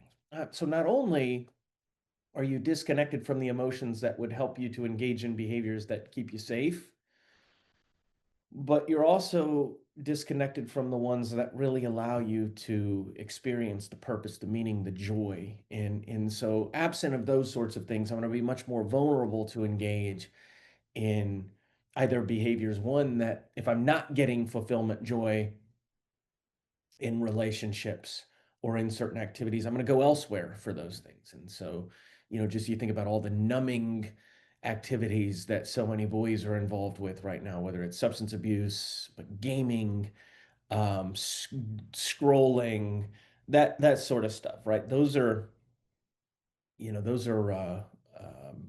largely rooted in this disconnection from their authentic emotions. And there's big costs here. And I'll close with vulnerability on this one. So, uh, how boys experience trauma can look very, very different, both in terms of how they experience the stories they tell about it, what we closed the first part of this session on, and certainly the adaptations that they employ to survive it, or to endure it, or to attach in the midst of it. Um, Oftentimes, those power over adaptations, which might start with control. The story that I told of the young person in foster care whose father lost his rights, right? That was, hey, I'm using control and I'm using power here, really as a coping mechanism, as a survival mechanism. But the question I want you all to consider is, what happens the more that I use this, the more that I use control and power in my environment, the better that I get at it. And that's why I say all the time, when I run these groups with men who have perpetrated some pretty awful domestic violence and family violence, they don't wake up one day, kind of look around and realize, oh, I can be a master manipulator. I can use coercion and gaslighting unlike anyone else. I can strategically use shame and humiliation and positive and negative reinforce, right? And all the stuff that you see with your clients who engage in coercive control or are grandiose or narcissistic. course not. That wasn't a simple choice that they made, nor no more was it the choice that some of us made one day. We didn't wake up one day, look around at our family scenario and say, oh, you know what this family needs? It needs a family hero. Someone go get my cape. No, it was knee jerk. It was autonomic. It started as a survival attachment strategy, a coping strategy. We engaged it more and more. They engage it more and more. It grows. They rely on it more. The more that you rely on it, the better you get at it, the more that you need it. And so it's very similar in terms of how these one over adaptations sort of grow and manifest and take form. Um, so for a lot of men, we do see a lot of those fight adaptations, oftentimes rooted in that one over aggression, um, control, power, manipulation. We also see a lot of flight adaptations. And again, we engage the adaptation that is most available to us.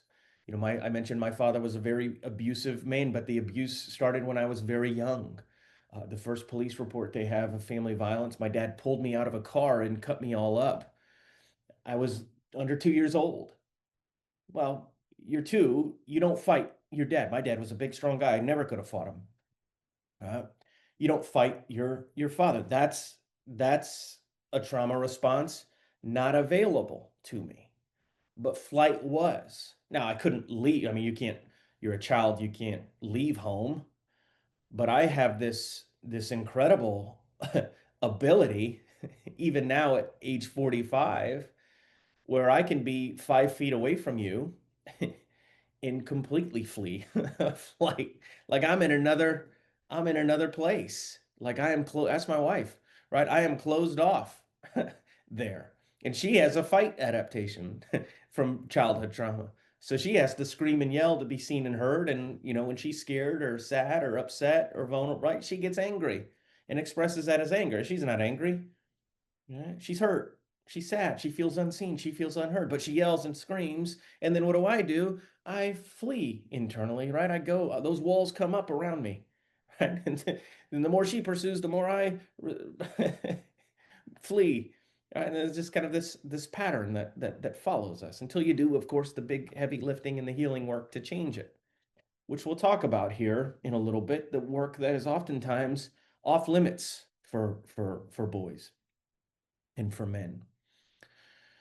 So we want to understand, what is the adaptation? Is it a fight adaptation? Is it a flight adaptation? Is it a freeze or fix adaptation?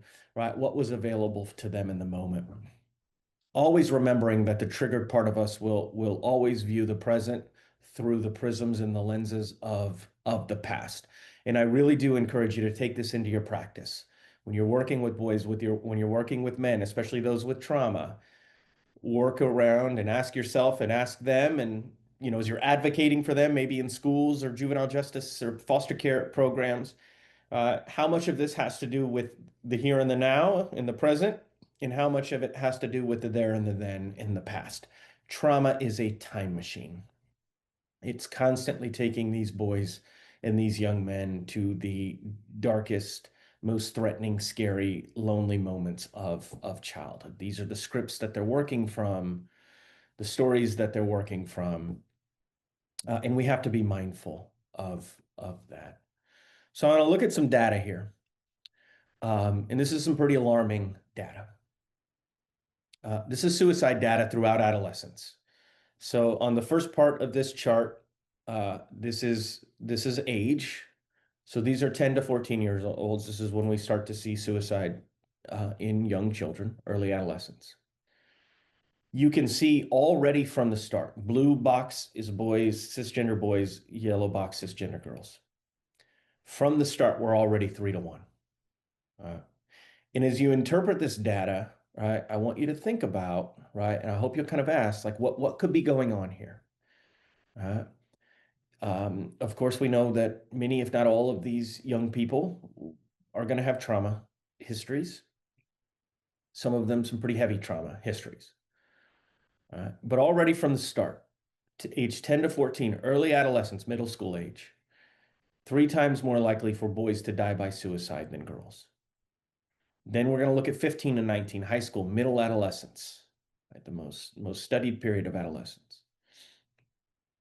Now we're up to 5 times, right? So just as boys are starting to get the language, maybe of what's going on, they're going into worlds where there's the biggest social consequences for expressing some of that language or some of that understanding.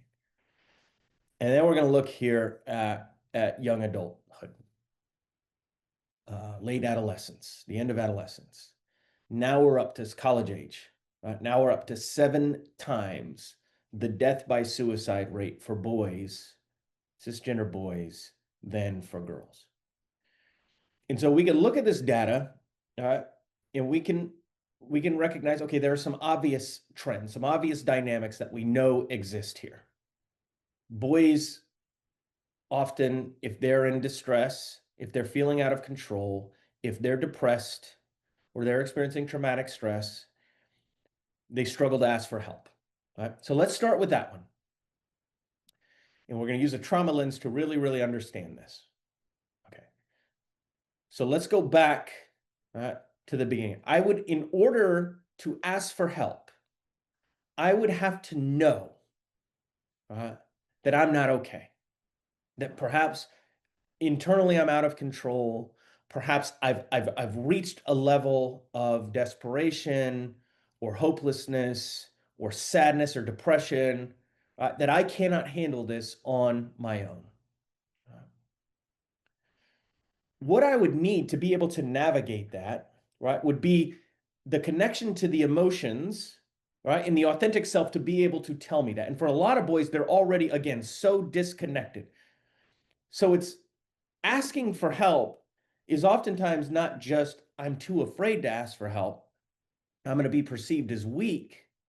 It oftentimes more so starts with, for a lot of these boys, they don't recognize until it's too late what's going on internally for them, that I am out of control, that I do need help with something.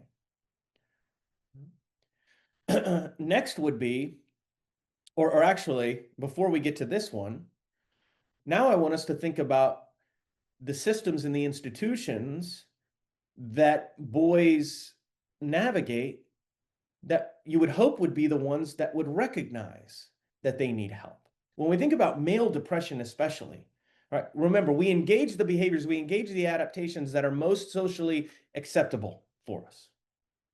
And oftentimes we think about, in the ones that are most familiar and recognizable, so oftentimes we think about depression as the loneliness, the isolation. I've lost pleasure in things that I used to get pleasure from, hypersomnia, insomnia, I forget the whole DSM list there. And those things, sure, eventually will oftentimes come, but oftentimes the origins of depression in boys are not going to be those things. In fact, far, far, far more likely, it's going to be externalized behaviors of anger, aggression, irritability, risky behaviors, risky sex, risky substance abuse, high risk behaviors, aggression. Those are typically would be our indicators that something is going on. Now, think about your school systems. Think about your juvenile justice systems. Think about your foster care systems, right? In any other institution or systems that are charged with serving the needs of especially adolescent boys and young adolescent boys, but even older adolescent. And do we truly think about those behaviors as being indicators of distress? Do we typically think about a boy who's acting up in the classroom or disruptive in the classroom or engaging in high risk sex behaviors or other high risk behaviors or irritability? Do we think of that as depression? Do we think of those as trauma adaptations? No, of course not, especially depression. We're trained to think of somebody who's really gloomy and sad and disconnected and alone as depression. And again, that will probably eventually come for them, but early on, not so much. So we don't, not only do we not recognize these behaviors as potential indicators that there might be more going on internally with this boy, that this might be a response to trauma. There might be some wounds here that are playing in these behaviors, right? They might be in distress, but then we turn around and we respond to these behaviors, right, with more punitive response. We isolate them more. You think about kids in foster care. What happens? You go to more punitive placements. You go to group homes. You get moved further and further away. In school, you get suspended and expelled and put on the school to prison pipeline. Then you get thrown into juvenile justice. There's a juvenile justice center 2 blocks from me right now. And most of it is those boys are isolated almost the bulk of the day. They have a little bit of time for rec and a little bit of time for other, but otherwise they're pretty much isolated. Right? So we have behavioral responses oftentimes that make boys' environments more disconnected and certainly more punitive for behaviors that we know are rooted in emotional experiences. I'm overwhelmed with fear, sadness, anger, pain. And this is how I respond. This is how I adapt. This is how I adapted at one point in time. All right. And I get that. Of course, we have to have those we have to have consequences in place. We have to have some behavioral intervention. But I was just at a juvenile justice center a couple of weeks ago, and a boy was kind of telling his story about how he got kicked out of school. And once he got kicked out of school, he got expelled, then he got sent to alternative school. And then from there, he went to the juvenile justice. Like at no point along the way did anybody check in with this kid, and his father had died. Did anyone really check in to say, hey, what is the relationship between that trauma and grief and loss and what you're doing now? Right? And so no opportunity. Right? Now I just feel more shame, more humiliation. Right? Nobody's really tending to what's going on. So our institutions are oftentimes not equipped to see traumatic stress and especially depression in the behavioral adaptations of boys and men.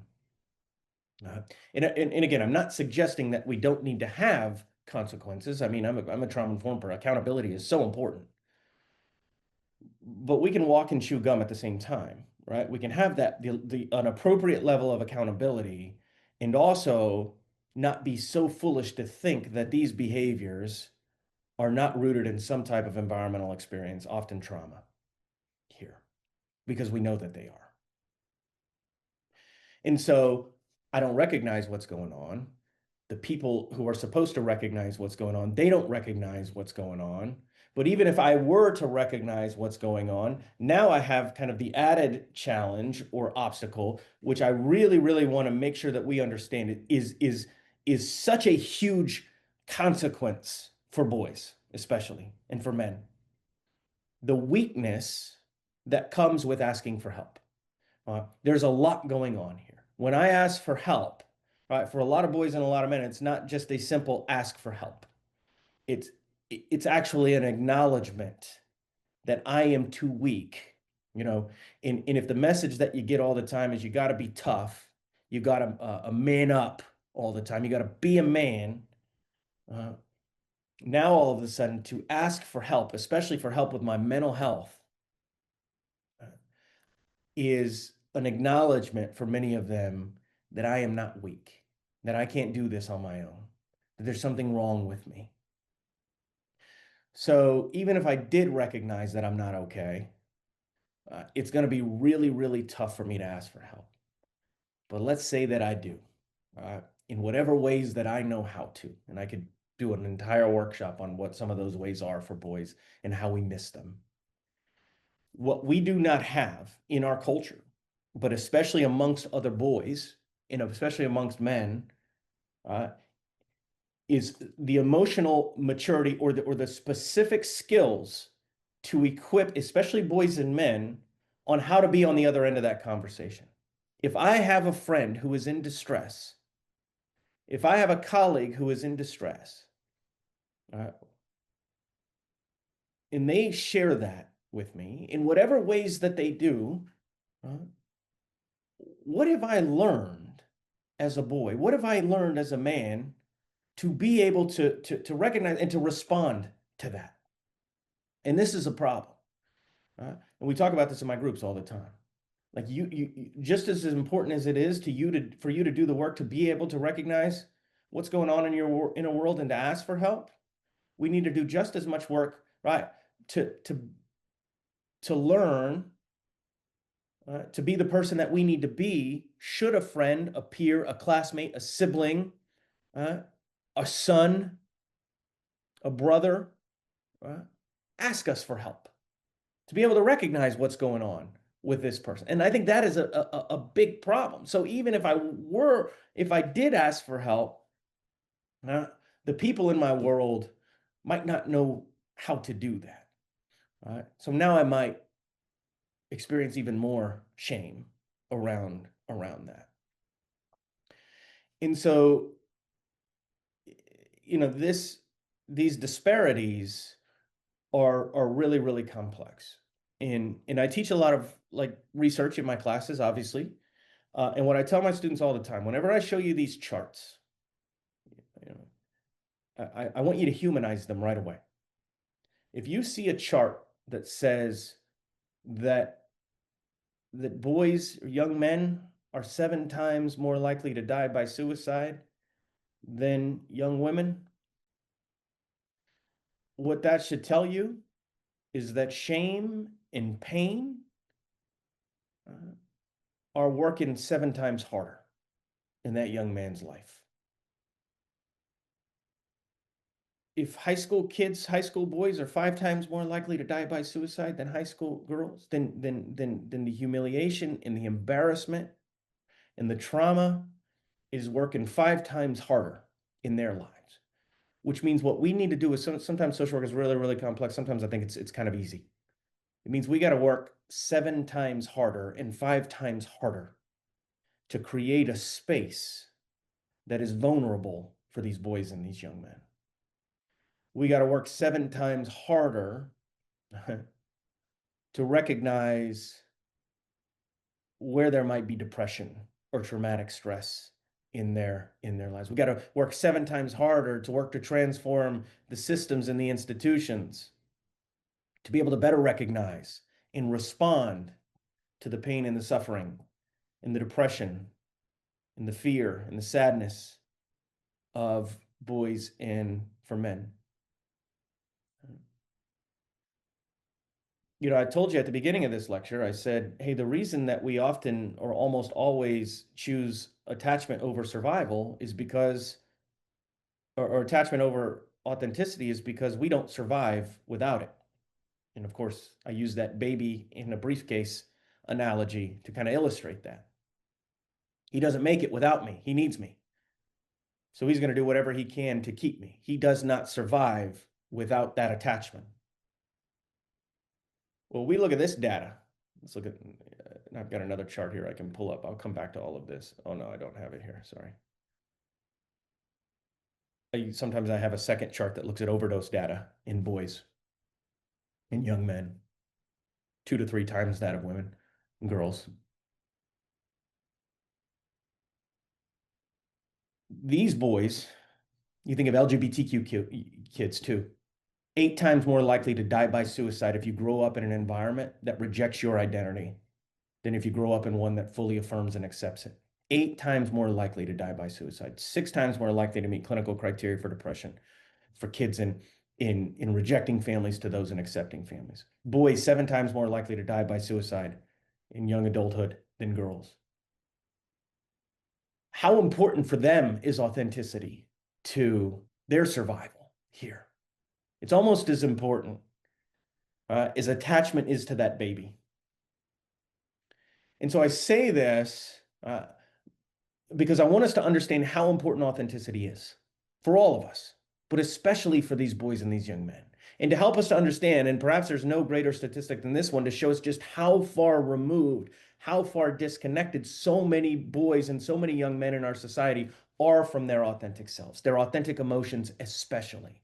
It's not just, I can't ask for help. Sure, that is a big component of it. But it's a lot more complex and a lot more complicated than that. fewer than half of boys with major mental health issues like major depression or traumatic stress will ever ask for any type of help. And we just have to know that. And we have to understand that. And we have to work with them to get to a place where they can better ask for help by recognizing what's going on, uh, in doing the authenticity work to let them know that they're worth asking for help and all of that sort of stuff. But we have to also, right, this is not just on them. This is on us. This is on our institutions, our systems. We do not do a good job of responding and understanding the trauma of boys. And this is much more complex than simply asking for help here. 3 young men will die by suicide every day, second leading cause of death in boyhood. But as I told you earlier, right, it's not just how much we kind of conform or disconnect from our authentic selves that causes boys to experience some of these wounds. Uh, but also, if the message again is the worst thing that I can be, right, is feminine, the worst thing I can do is cry like a girl or show my feelings like a girl or do girl activities or play with girl toys or like girl colors or style my right, then we want to ask the fundamental question of, what is the message that these boys and men, right, are constructing around girls. And this is the origins of that hierarchy. I cannot go one over you. I cannot use power and control and manipulation, all the ways that we talked about in the first half of this. If I do not, if I do not feel for whatever reason that I am over you, there has to be this hierarchy. And we have data now that looks at masculine conformity. So if you think about conforming to like power and control skills, risky behaviors, sexist beliefs and behaviors, um, high risk taking. There's a couple of other things that are associated with masculine conformity. Like, so see, if you think of like hyper masculine kind of conformity here. Folks who are really high on those scales, and this probably doesn't surprise us much, more likely to perpetrate intimate partner violence, childhood sexual abuse, childhood physical abuse, sexual assault, workplace sexual harassment, and the bullying, childhood bullying, and the list goes on here, right? Because there's nothing authentic about this, obviously, but now my identity is rooted in power and control. So this is a dangerous place to be, and this is dangerous for the people, right, who this person is above now. Because not only have an identity that is rooted in power and control, not only for some of them is this the primary place where I feel like I get any sort of pleasure, even though it's not true pleasure, but I also feel fully and completely entitled to perpetrating this. So I think it shouldn't surprise us too much that the more hyper masculine somebody is, the more likely they are to perpetrate harm on other people, but not just women. I mean, I get political here, but I mean, if you just look at like, politically, systemically, structurally, what provides somebody with kind of the rationale or the right to feel like they can impose systems or policies, right, that are so predatory and so harmful on vulnerable people and vulnerable groups. I'll touch briefly here on what I refer to as the boy code of silence. And these are the social consequences that many boys, especially throughout adolescence, but we see this in grown men too, where there is kind of an unspoken code of silence that you never rat out the brotherhood. And for many boys, this is an attachment versus authenticity assessment too. Authenticity for many boys is I got a moral compass. Maybe I have the values that I got from my parents, my mom, my dad, my family, my moms. And when I see something, maybe I see a kid being bullied, right? Or a classmate or a peer, or sometimes even a friend who's saying sexist stuff or engaging even in worse behavior than that, uh, my moral compass says this is wrong. My values says this is not okay. My authentic self says you need to speak up. You need to do something. This does not align with who you are. This does not align with what you know is right. So that's authenticity. But then there's that damn attachment again, right? And attachment says, especially in adolescence, there are going to be big consequences for you here. There are going to be big consequences. You can lose your friends. You can lose your social status. You can become a narc, a rat. Uh, you can even now be the one who gets bullied or gets left out by everyone. There are huge, huge consequences for you here. So your head and your heart are at complete odds with one another. Your moral compass is at odds with your social status, your attachments, your belonging. And that belonging, especially in adolescence, is pretty strong. In case you don't remember from when you were an adolescent. We oftentimes will do some pretty cruddy things to fit in. And so as they make this assessment for far too many boys, they make the assessment, and just like a baby, right? Attachment trumps authenticity. And I don't say something. I don't speak up. I might not even go offer some sympathy and some support to the person who I see is being mistreated. I don't call out my friend for being inappropriate, talking about women or LGBTQ kids or something like that in ways that I'm not comfortable with. And they don't realize, because we don't have meaningful conversations about power, right? So we have so many boys and so many men, right, who operate from this power over place, always rooted in childhood adaptations to something. I promise you that. And most will never have a meaningful conversation about how to share power. I work with very wonderful adult men who are great. Never in their life have they ever formally learned how to share power. Uh, Even for those who recognize that they might have it in ways that other folks don't. Uh, we do not teach boys, we do not teach men what to do with the power that they might have. How do I share power? How do I uplift other people? How am I mindful about the space that I take up? Uh, how do I think about, right, how I might be perceived given the actions maybe of other men or other boys, and how they've harmed certain communities and certain people, and how do I need to be really cautious and careful about that?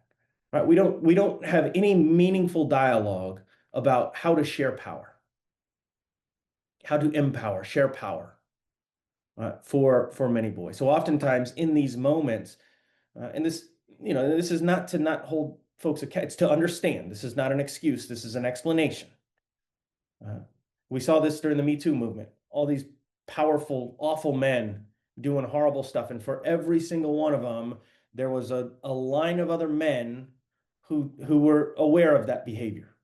They saw it. They said, yeah, I knew this guy was a creep. I saw this guy do awful things. I didn't say anything. And it's, amplify that by about 10 in a middle school or a high school.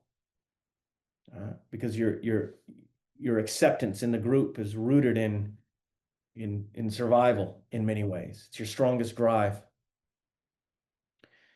And so what we have to do here is we have got to teach boys how to share power. And one of the most important and most effective in necessary ways to do that is to teach them how to speak up and why it's so important to speak up, and help them when they're making this assessment between attachment and authenticity, that they engage authenticity. And the way that they do it is they recognize that their own power, their own privilege, or their own social status is absolutely never more important than the safety or the humanity of another person, especially a vulnerable person or a marginalized person. And I can assure you, these are not conversations a lot of boys and a lot of men are having here. So in these moments, we have to teach them how to appraise attachment versus authenticity, why it's so important to speak up, why it's worth dealing with what those social consequences might be by speaking up.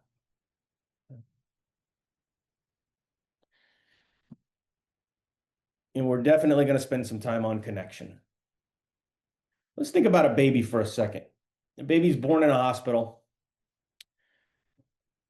When that baby is first born, does it care, right, who's meeting its needs? So a baby gets its pleasure by first, right, having its needs met, being changed, rocked, soothed, fed. Initially, a baby doesn't care who's doing that, soothing, rocking, feeding. Initially, my wife and I have 5 kids. And we were young parents. We had our first kid when we were 23 years old. We were super young.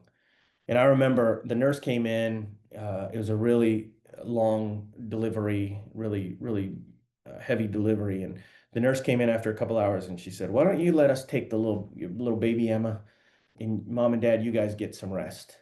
And I can remember being almost offended by that. Like, oh my goodness, no way. Like she's never gonna leave my side. And if you're a parent, you know exactly what I'm talking about, especially the first time. Of course, by the time we had our 5th kid, I was waiting for the free childcare to come around. I was just like, when do we get this last nap in for the next 18 years? But the point I'm trying to make here is initially a baby doesn't care who's meeting their needs, but there's going to be a quick shift. And those of you who are parents know this.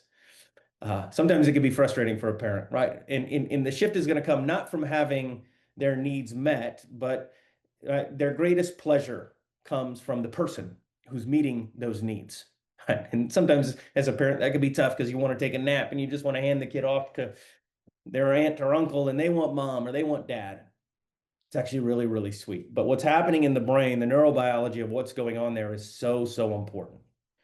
And I won't get all the way into it, but the cliff notes is what's happening is a connection is being made. And that connection in the nervous system is my greatest source of pleasure, my greatest source of regulation, my greatest source of joy and meaning comes from people, from relationships, comes from connection. Right? No material things, no experiences will ever will ever be able to come close to what that, right? Think about COVID when we were all locked down and miserable. No amount of Amazon delivery packages could make up for, right? We just wanted to see one another. I remember getting emails from students during that time. Dr. McCormick, I'm so sad. I'm so stressed. I would give anything, right, to be back together. I would even rather be in class. Sometimes they came from students who never even came to class. But the point was, we missed the thing that we needed most: connection, relationships. Our greatest source of pleasure, our greatest source of regulation, regulating the stressors of life, meaning, purpose, and joy comes from people, from relationships, comes from intimacy. Our connectedness. So now, when we start to factor in the trauma of boys, the trauma of young men, we have to realize that our connectedness is the only thing that can counterbalance the adversity of trauma and of life, whether we're talking about poverty, immigration, abuse, family trauma, disconnection from the authentic self. Our sense of connectedness is the only thing that has the power to counterbalance that. It is the thing that is absolutely essential to both healing the wounds of stress, of trauma, and regulating the stress of life. Connection, relationship. I teach this in social work class. I give my students 20 extra credit points in an intro class.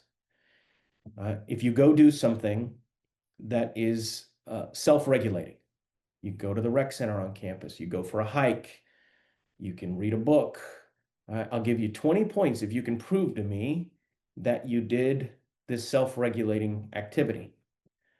But I say, I'll give you 50 points if you do it with a friend or a sibling or a classmate. And the point here is, right, and then I give a lecture on this. And I say, the point here is, sure, self-regulation is great. It's wonderful. I run every day. I love to just listen to Tom Petty music in my office. mindfulness, meditation, self-regulation is awesome. But at the end of the day, we are creatures who are made for connection. Co-regulation is so much more regulating for us. But when it comes to trauma, it's also so much more healing for us. It is the thing that heals the wounds of trauma, relationships, connection, intimacy, and closeness. It is perhaps the thing, right, that is most, right, taught for boys and men to reject, to disdain, to hate, is that intimacy, that connection, those relationships. And when we think about connection, oftentimes we might think of it like, especially as social workers, as our meetings with our clients, right? They come in, we spend an hour for them. We're the experts. We have these really deep, meaningful conversations, right? And I call that, what I refer to that as big T therapy, all right? That's the big T therapy. I'm coming in, I go to, usually I didn't go this week because I had this session, but every Saturday morning I go to IFS therapy for myself. It's wonderful. I love it. Best hour of my week. That's big T therapy. But we also have small T therapy, right? Small T therapy are just the little interactions that we have on a daily basis with, people who we love and care about, but also just our classmates or adults, our colleagues, our peers, new people that we meet. And what we don't realize, and this is why we were all so sad and miserable during COVID, is this is what we really lost. These little interactions, right? These little moments of connection. A school teacher who checks in on you. I'll tell this story really quick. Last month, my daughter's favorite pop star, Taylor Swift. You probably have never heard of her. She got engaged to a football player, Kelsey. And this might be news to you all. I know it's not. Uh, but this happened during school, and in Texas, kids can't have cell phones in school. My daughter's in high school, and she's a huge Taylor Swift fan, and she has a teacher who knows she's a huge Taylor Swift fan.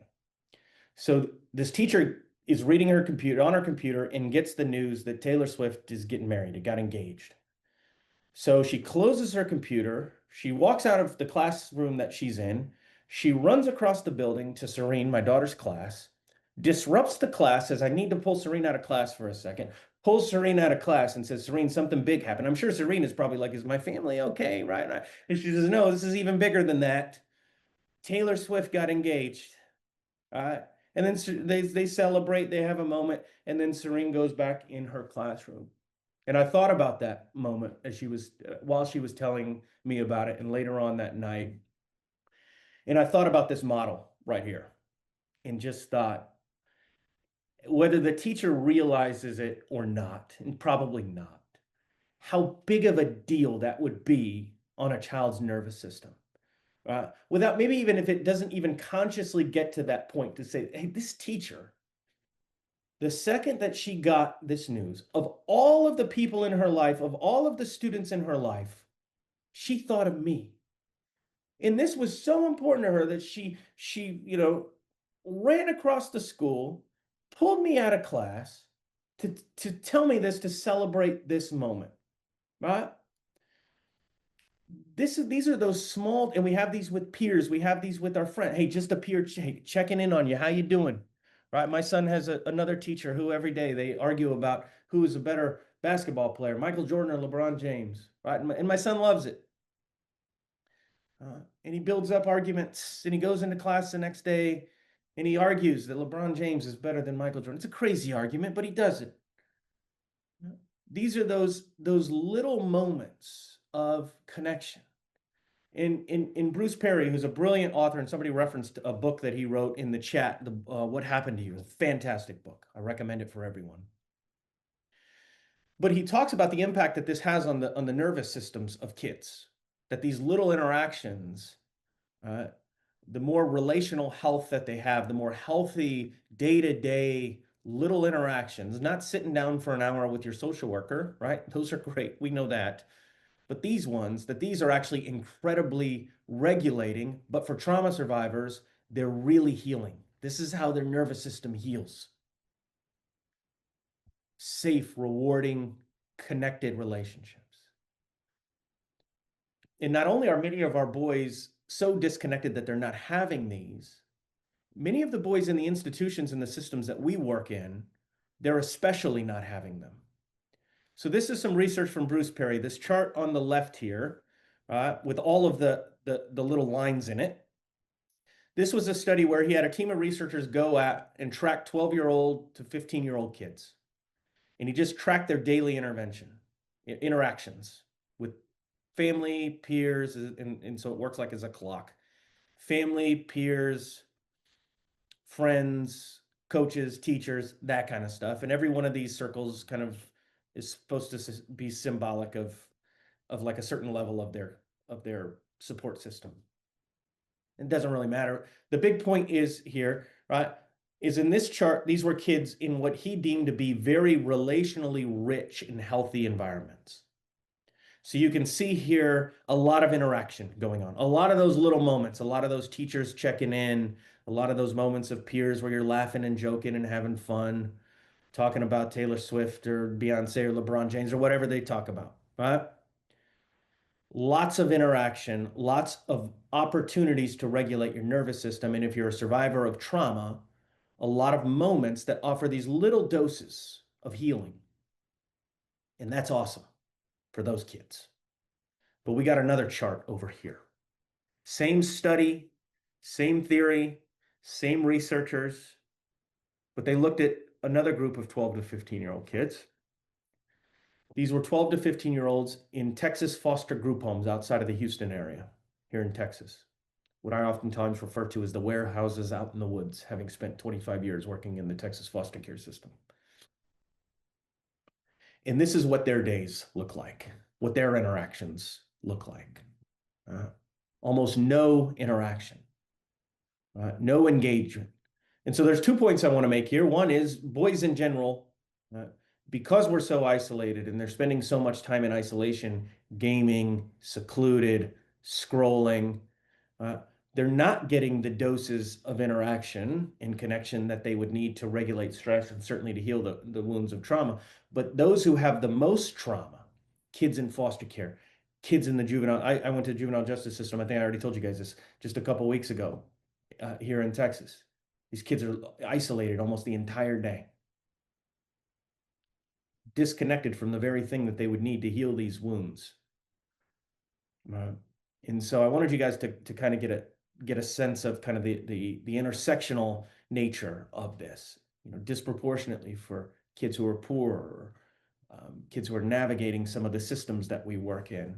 There are opportunities for connection. The more trauma that they've experienced, there are opportunities for the connection that they would need to heal those wounds are often off limits for them. We'll also talk a little bit here about antisocial behaviors that we see, kind of the further end of the narcissism and all the way to the antisocial types of behaviors. One, when we look at some of the antisocial behaviors in boys, oftentimes what we know is they're really cunning, really charismatic, really manipulative. They can use gaslighting and coercive control and shame and humiliation.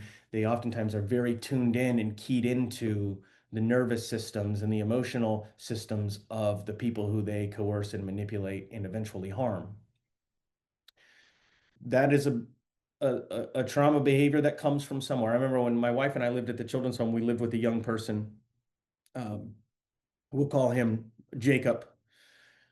And I can remember shortly after moving into the group home, her telling me, I feel like Jacob is always reading me, like studying me. And I said, oh my God, Chris, I had the same feeling. I was going to tell you the same thing. And he was.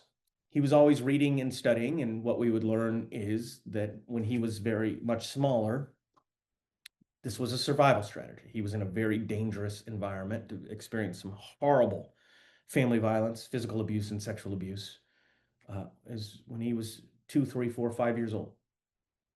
He had to read people and study people at one point in time to keep safe. He just kept doing it and kept doing it and kept doing it, that he became so good at it. And he also became so good at flattery and flirtation and just so gamey and so manipulative and so cunning and charming. In fact, prior to us moving in, when he was 10 years old, a kid had made an allegation that Jacob had sexually assaulted him. Jacob, in a room full of professionals with, I'm sure, the entire alphabet soup behind their name, convinced every single one of the adult professionals in that room that the kid was lying, that he made up the whole story. A year later, another kid makes a similar allegation. An entirely different group of professionals come together. Again, all of them leave absolutely convinced that the whole story was made up. Jacob had manipulated all of them. Now he's living with us, and we have a little bit of training on this. We're a little bit on to him a little bit, and we kind of make it known by telling him, holding him accountable for stuff. So, of course, this is the worst environment for him. He immediately gets out of there. He goes and moves into another foster home, and we think we'll probably never interact with him again. Fast forward a couple years later, he's 15. I'm now a therapist at a sexual offender youth treatment program. Probation car pulls up. Jacob gets out of the back seat. He comes in. Of course, I can't work with him. I have a conflict of interest. I know him. I used to live with him. So he works with our other therapist. But what happened was a kid had made an allegation that Jacob had sexually assaulted the kid at knife point in a foster home. So Jacob's working with the other therapist, and her claim to fame was she had a good BS detector. She could always tell when the boys were BSing her. Not so much me. They could manipulate me, right? But she was really. So I thought, okay, this is gonna be good because I know she's gonna hold him accountable for stuff. Maybe get to the origins of what's going on with him. But she didn't. About 2 months later, we're in the break room, and I just check in and say, "Hey, how's Jacob doing?" And she tells me, "You know what? I think that boy made up the story. I don't think he's capable of doing this." I get at this because he's so cunning and so charming. Uh, Something that at one point in time was an absolute survival. He had to be so cued in, so tuned in to the people around him, their movements, their motions, what made them tick, what set them off. Uh, and that just kind of manifested and grew and grew and grew. And now it so happens that because of his trauma and because of the abandonment that he experienced, he never made the connection to link pleasure to people in the ways that we've talked about, never had the environmental experiences to code for compassion, link pleasure for people to people. So now he's getting pleasure in these really, really harmful, predatory types of ways. Right? Um, and in engaging in these very coercive power over sort of dynamics, right? And a lot of that kind of going back to his earliest experiences there. Um, and so as is the case with most narcissists, and certainly most folks who have some of these antisocial behaviors and tendencies, they kind of feel that everybody's playing the same game. It can be tough for them to recognize that that's not the case. So they're going to view pleas for empathy and kindness and mercy in a completely different sort of way, right? Their internal catalog, right? Their process for stimulation is also impacted by this as well, right? If I don't get pleasure and regulation from people, right, I have to find it in other ways from other things here. And I also want to be careful here with most of the boys and most of the men that we work with. It's not going to be from predatory things. Some it's going to be. Some it might be material things. If I don't get pleasure from people, from connection, from relationships, we think about like attachment trauma. In fact, here's one more story. I know we're running. I want to leave the last 10 or 15 minutes for questions, but I think this one is helpful. I was a social worker for a kiddo, we'll call him DJ. And he was in foster care, 14 years old, been in foster care his whole life, was a black teenager in the Texas foster care systems, had some diagnoses. Was a really sweet kid, but had some diagnoses that would really scare people off. All of it behavioral adaptations from the past. Like I remember he threatened to burn down a foster home because he just wanted to get out of there. He wasn't going to burn it down. But that scared folks. But all of a sudden we got a call from a family in North Austin, or in North Dallas, sorry, who wanted to adopt him. They found him on the database, the website. And so I go to DJ and I say, hey, you want me to go check this out? And he said, yeah, go check it out. So I go meet with the family. They're wonderful. They have good motives. They seem wonderful. Their intentions are all good. So I go back with DJ and I say, the family's great. What do you think? And he says, yeah, let's try it. Uh, let's do it. And so we don't do nearly enough preparation for him or nearly enough preparation for the family. And he moves in there. And initially it's going okay. There's kind of that honeymoon period. And it becomes evident to me that DJ is really, really trying to guess at what he's supposed to be doing in this family. Keep in mind, he's wired for an entirely different world. He was much more wired probably for that group home, even though that wasn't a good place to live. Not a lot of people expecting much from him, not him expecting a lot from other people. Not a lot of connection, not a lot of relational reward. He gets thrust into this new environment. He comes home. I remember him telling me one day, hey, Adam, they would do this thing called highs and lows every night. You share your highs and your lows, but they do it like every day. Right. And I'm just laughing at the time, thinking like, yeah, that's gotta be kind of tough. Let me help you out how to navigate that. Some days you might tell them you don't feel like you're up for highs and lows or something. And they're just expecting a lot relationally, which is totally understandable. And he's trying to give it to him. He's trying to guess how to navigate this world that he was never wired for, but also this world where now there's tons of connection, tons of relationship expectations when I never really had that before. Nobody even cared about that before. And so eventually it gets worse, and eventually the placement blows up. I have to go get him in the middle of the night. And we go back to Lubbock, Texas, the other end of Texas. He goes back to the group home. And about a month later, the family, and again, these are really, really sweet people.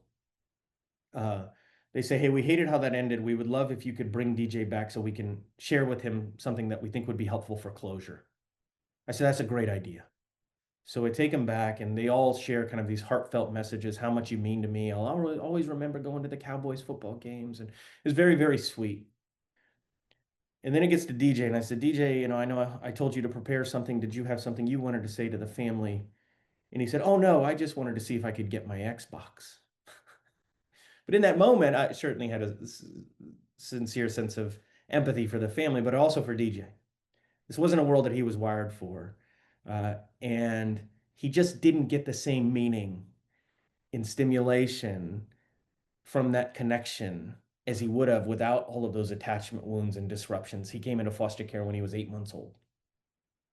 Clearly had a attachment, all sorts of attachment sort of issues. So what I really want to get at here is if kids aren't getting that stimulation from people in relationships, we want to see where they're getting it. And sometimes it might be through more predatory, harmful things. Sometimes it might be through gaming, gambling, material things, that sort of stuff. But we really, really want to understand where that stimulation is coming from if it's not coming from relationships.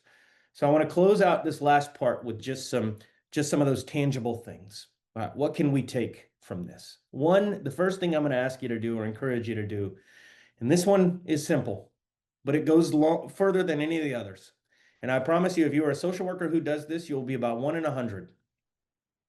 Because I talk to boys and young men in the foster care system, the juvenile justice system, the child welfare system, on a college campus all the time. And I always ask them this question. Did anyone ever have a meaningful conversation with you about the complexities of boyhood? The answer is almost always no. They may have had conversations on what it means to man up. They may have had conversations on speaking up, which is great. None of them have ever had, or few of them have ever had, really meaningful conversations, especially with a trusted professional, trained in trauma-informed care, cultural humility, about the pressures, the challenges, the complexities, and the expectations of boyhood. If you just do this, if you just start a group at your school centered around this theme, I will absolutely guarantee you, you will not be disappointed.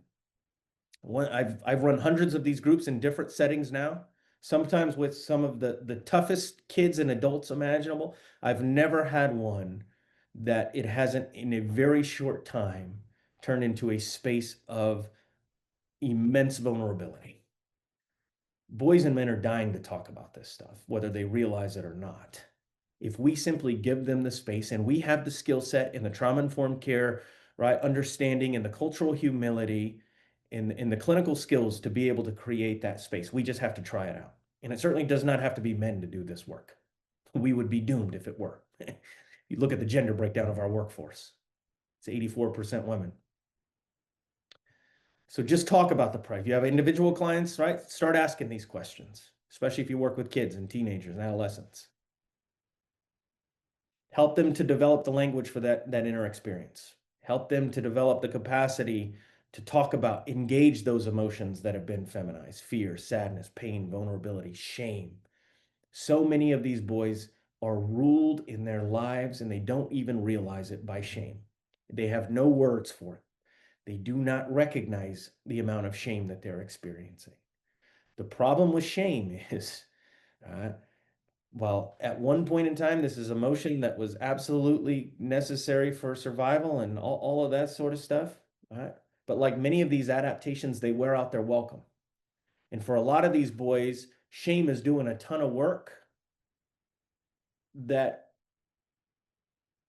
just loving, firm kindness would do a lot better for them. There's not a lot of redeeming value in living a life of shame, in being ruled by shame. But I can't counter that narrative if I don't give voice to that experience and that emotion, uh, and find other emotions here. So many boys ruled by shame, so few of them that even are able to realize it or recognize it. And if you think about in our schools, in our foster care systems, in our juvenile justice systems, are we talking a lot about the shame that these boys are carrying? Probably not. Again, we focus so much on the behaviors and so little on the emotions behind them. Survival related emotions, especially survival related shame, elicit survival related behaviors. And here is the thing about this, and this is a tough conversation to have. Talking about masculinity is tough. I have learned that. I have had more awkward conversations. I've had people yell at me for stuff that I say, folks who say I'm too hard on boys and men, folks who say I'm not hard enough. I and I'm sure I'm not on both of those ends. I just understand how important it is to have these conversations, but it's tough. But here's the thing. For many of these behaviors, these were not conscious choices at one point in time that boys made. For many of them, they developed the scripts and the adaptations for this before they could walk and talk, some of them. Meaning they were shamed into this at one point in time. And if there's one thing I've learned 25 years working with survivors of child trauma, it's whenever you're shamed into a behavior, you are never, ever, ever going to be shamed out of it. You have to heal out of it. You have to be taught out of it. You have to be coached out of it, right? You have to connect out of it. And so for many of us, it's kind of finding that balance to recognize, hey, we got to hold kids accountable. We got to hold men accountable. We do. To be accountable is trauma informed, always. But also to recognize that these are behaviors and ideas and narratives that this person was, and I can guarantee you this, at one point in time shamed into. And we can incarcerate, we can lock folks up, we can bounce kids from school home, group home to group home. We can create school to prison pipelines, especially for disproportionately for poor kids and for children of color. We can kick kids out of their home. We can be as punitive as we can possibly be. And sometimes I feel like in our society, right, we just keep going more and more, right? We're trying to see how punitive we can get. At one point, we're going to have to learn you cannot shame somebody out of behavior that they were shamed into in the first place, especially if they were shamed to it as an adaptation to developmental trauma. It just doesn't work. Recognize that emotions like fear, sadness, pain, vulnerability often manifest as externalized behaviors. We're going to start thinking of those behaviors as depression and traumatic stress, right? We talked a lot about that. Give them some space to discuss and embrace those things that have been feminized, not just like cultural things, clothes and hair and makeup and dress, that sort of stuff, but hobbies, activities, but also interpersonal things, vulnerability, connection, empathy, emotional expression. Help them, as we talked about, to share power, further engage their moral compass and their authentic self when they're navigating that tension between attachment and authenticity. Help them to understand why authenticity is so important to choose in those moments, that their own social status, their own belonging should never outweigh the safety and the humanity of another person, especially a vulnerable person. We talked about that one. All right. 12 minutes left for questions. I'll pull up the chat here if I can. Here we go. So, yes, we have a question here by Alex. He did share some information here. So, given the authenticity that can help identity formation, what are some of the clinical interventions that therapists can do to promote and encourage this identity exploration? Yeah, yeah. I think unfortunately we don't have a lot of formal ones, right? So I think I say this all the time, right? Like I think when it comes to authenticity, because this is, so new to our field, I think a lot of this is going to be, we're doing this, we're kind of doing this on our own. I will say the best clinical intervention that I have found when it comes to authenticity is the Gabor Mate. You can get the formal training for like $100 online. It's called compassionate inquiry. This is a really wonderful model. The other one that is really, really helpful would be the Bruce Perry model on neurosequential care. While it focuses a lot more on developmental trauma, the emphasis is largely on what happened to you, and how you kind of adapted to that. So those would be two that I would highly recommend. And also when doing authenticity work, I find with a lot of boys and a lot of men especially, they can struggle to recognize where they do have any authenticity in their life. Where they don't struggle is to recognize where they're not authentic. So I oftentimes work backwards and say, what are some parts of life where you're not authentic? Right? I do, of course, the mask activity. What are the parts of the mask that you show to the world? What are the parts that you don't show to the world? That's oftentimes a great place to start. If you're looking specifically at interventions for boys and for men, Ashanti Branch is his name, and I forget the name of the website. But he has a whole bunch of games, intervention card decks, and other stuff that are all about masculinity and authenticity, that are really, really good. I also watch a film sometimes with young people called The Mask You Live In. You can find it on Amazon for like $4. And we just kind of watch it and break it down piece by piece and kind of apply it to their lives as well. So, there's some good stuff out there. I think when you look at kind of the existing trauma interventions of EMDR, CBT, yeah, of course, IFS is a little bit better at this. Um, there's a mix, but they don't maybe hit on the authenticity quite as well as they should. But the inner child stuff, they do great for sure. And what was the name of that one again? We have someone asking in the chat. Which the movie, The Mask You Live In. I'll put all this. Awesome. Thank you. We do have another question from Alex as well, just as that second part to this question. So Alex said, also taking into account that attachment can impact someone from reaching their full authentic self, what are additional strategies that a therapist can do to help clients address these barriers The barriers to, I'm assuming, to attachment. to attachment and maybe also that identity formation as well? Yeah, yeah. I think a lot of it is to help them to start by doing some of the origin work of how they learn to attach, right? How they learn to navigate relationships. I think especially with a lot of boys, and that's why I love that question of kind of, a lot of it is kind of going back to, where did you learn these messages and these narratives around relationships, and kind of start there. Another thing that I think is especially helpful in terms of understanding some of the adaptations. Um, and again, it's kind of I use the same strategy if I'm working with social workers to help them to understand their child trauma adaptations as I do with some of these boys and men, is to recognize, uh, at one point in time, the necessity of them. Right. And the question I often pose is, what would have been different for you had you not engaged this adaptation? Uh, oh, I would have.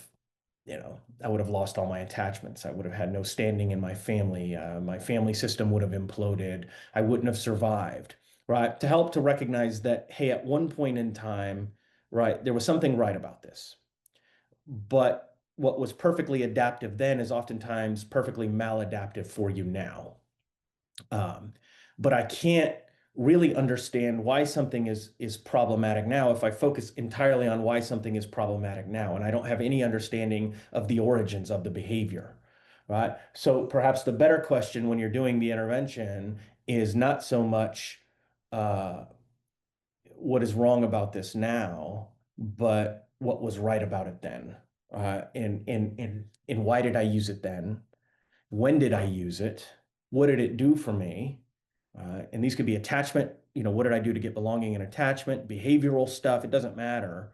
Uh, and how is this kind of adaptation worn out its welcome in some ways? Now I can focus on letting it go, really honoring and appreciating perhaps what it did for me at one point in time. Yeah. Thank you so much for answering that question. We also had someone mention, as you were recommending that you talk about the pressures, the challenges, and these complexities of boyhood and manhood. Um, they're asking, do you ever get asked what you mean by that question or that conversation in a session? Yeah, absolutely. Absolutely. And emotionally too, right? Like somebody referenced the neurosequential model here. I use Bruce Perry's stuff right here all the time.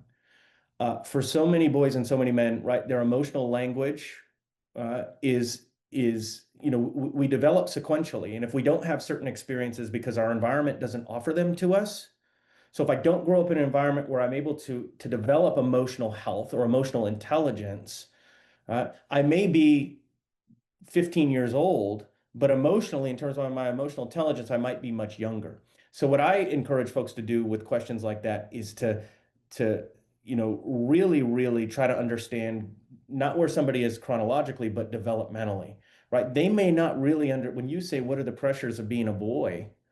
Right? They may not understand that, right? If you're talking about emotions, right? They may be 15, 16 years old, but you might want to talk to them more like they're 5 or 6 years old in many ways. So always kind of intervening where they're at developmentally with the understanding that for a lot of these boys and men, certain systems, certain regions just didn't get to develop because they didn't have the environmental experience for them to develop there.